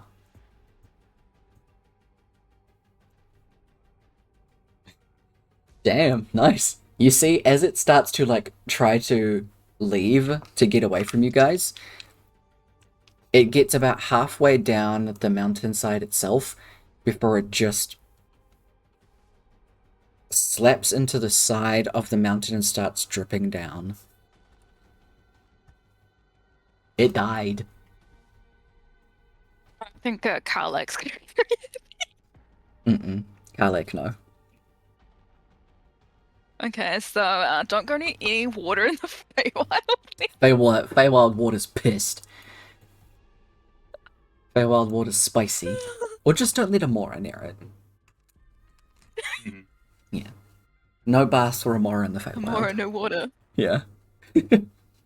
Just in the Feywild. Fine. Goes to have a bath in the Druid sect and it's like gets drowned. Hooky gets strangled by water. They come in and she's like, look at her. Like, oh, she's taking a long time, and the bath comes in and she's just like, Face up. Oh, face down, sorry. oh. just like, oh, I remember this joke from when we were kids. Pokes her. Oh. Oh no. Get down. Oh my god, what are we gonna tell Mel? Oh no. That's right, you're in a sect. There's Oh multiple yeah, she people left that aside can... for like a second and now she's dead. That's right, you're in a sect. There are multiple people that can cast like resurrection. Shit. That's still really funny though. It is actually. She's pissed off the water. Okay, the water of the Feywild. Yeah. You all get back together and head back towards the sect itself. You guys are able to hang out there, pretty much just like dropping the druids off. And none of the other druids or anyone else had any problems with the water. It seemed to be fine. It was just you guys that did. Wild. But once you get back to the courts, Silver still isn't back, so you can choose to just take a rest here, or straight away head out to your next location. This one will take multiple impacts, just because it is the biggest part in the Feywild to break between the Prime and Shadow.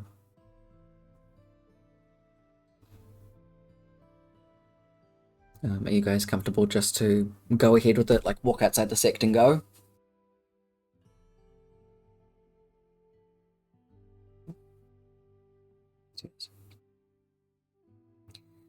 I'm fine with I mean, Yeah. Harvard's doing nothing, so I don't get to say. I was just along for the ride. I'm just chilling. Looking important. Exactly.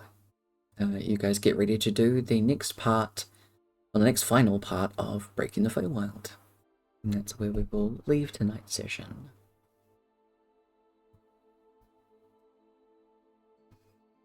It's good to be back! Woo! Yeah. Yay! Was it early August you said that you couldn't do, or one of the other weeks, Kev? I don't quite remember. The 22nd, 23rd.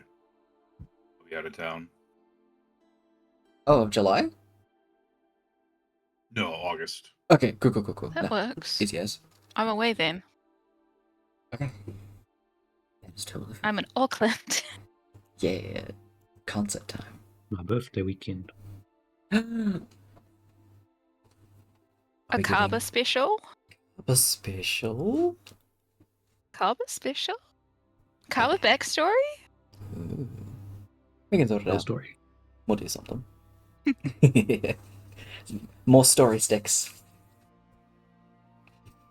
But good session, y'all. I will catch y'all next week for more dinners. Yeah, it's good to be back. We are getting closer to the biggin. So Wait, what episode are we on now? we're 80 something? we're 91. This was 91. Fuck! Yeah. It's Guys, getting we close. We old now. Mm-hmm. Everyone's That's- Kaba. Everyone's Kaba. Everyone's our grandpa. For sure. But I will let y'all go. Have a good rest of your weekend, and I'll catch y'all next week. Bye! Have a good night. Bye. Bye. And that's a stream. We did it. Stretch. Thank you, Pugmum NZ, for the follow, and also again Cliff Gaming for the raid. Also, hi Pugmum. I hope you're doing well, and I hope the pugs are well. Good to finally get back into the game. Been a couple of weeks, so trying to get back into the swing of fucking DMing. God damn, it's been a while. But hope y'all enjoyed that session. I'll catch y'all back next week for more D&D-ness times. We will be around for some gaming. I'm not sure what game at the moment. It's kind of just a go with the flow at the moment. On Wednesday, keep an eye out for that. But otherwise, I'll catch y'all whenever I see you next. Take care of yourselves. Take care of each other. I'll catch you next time. See ya.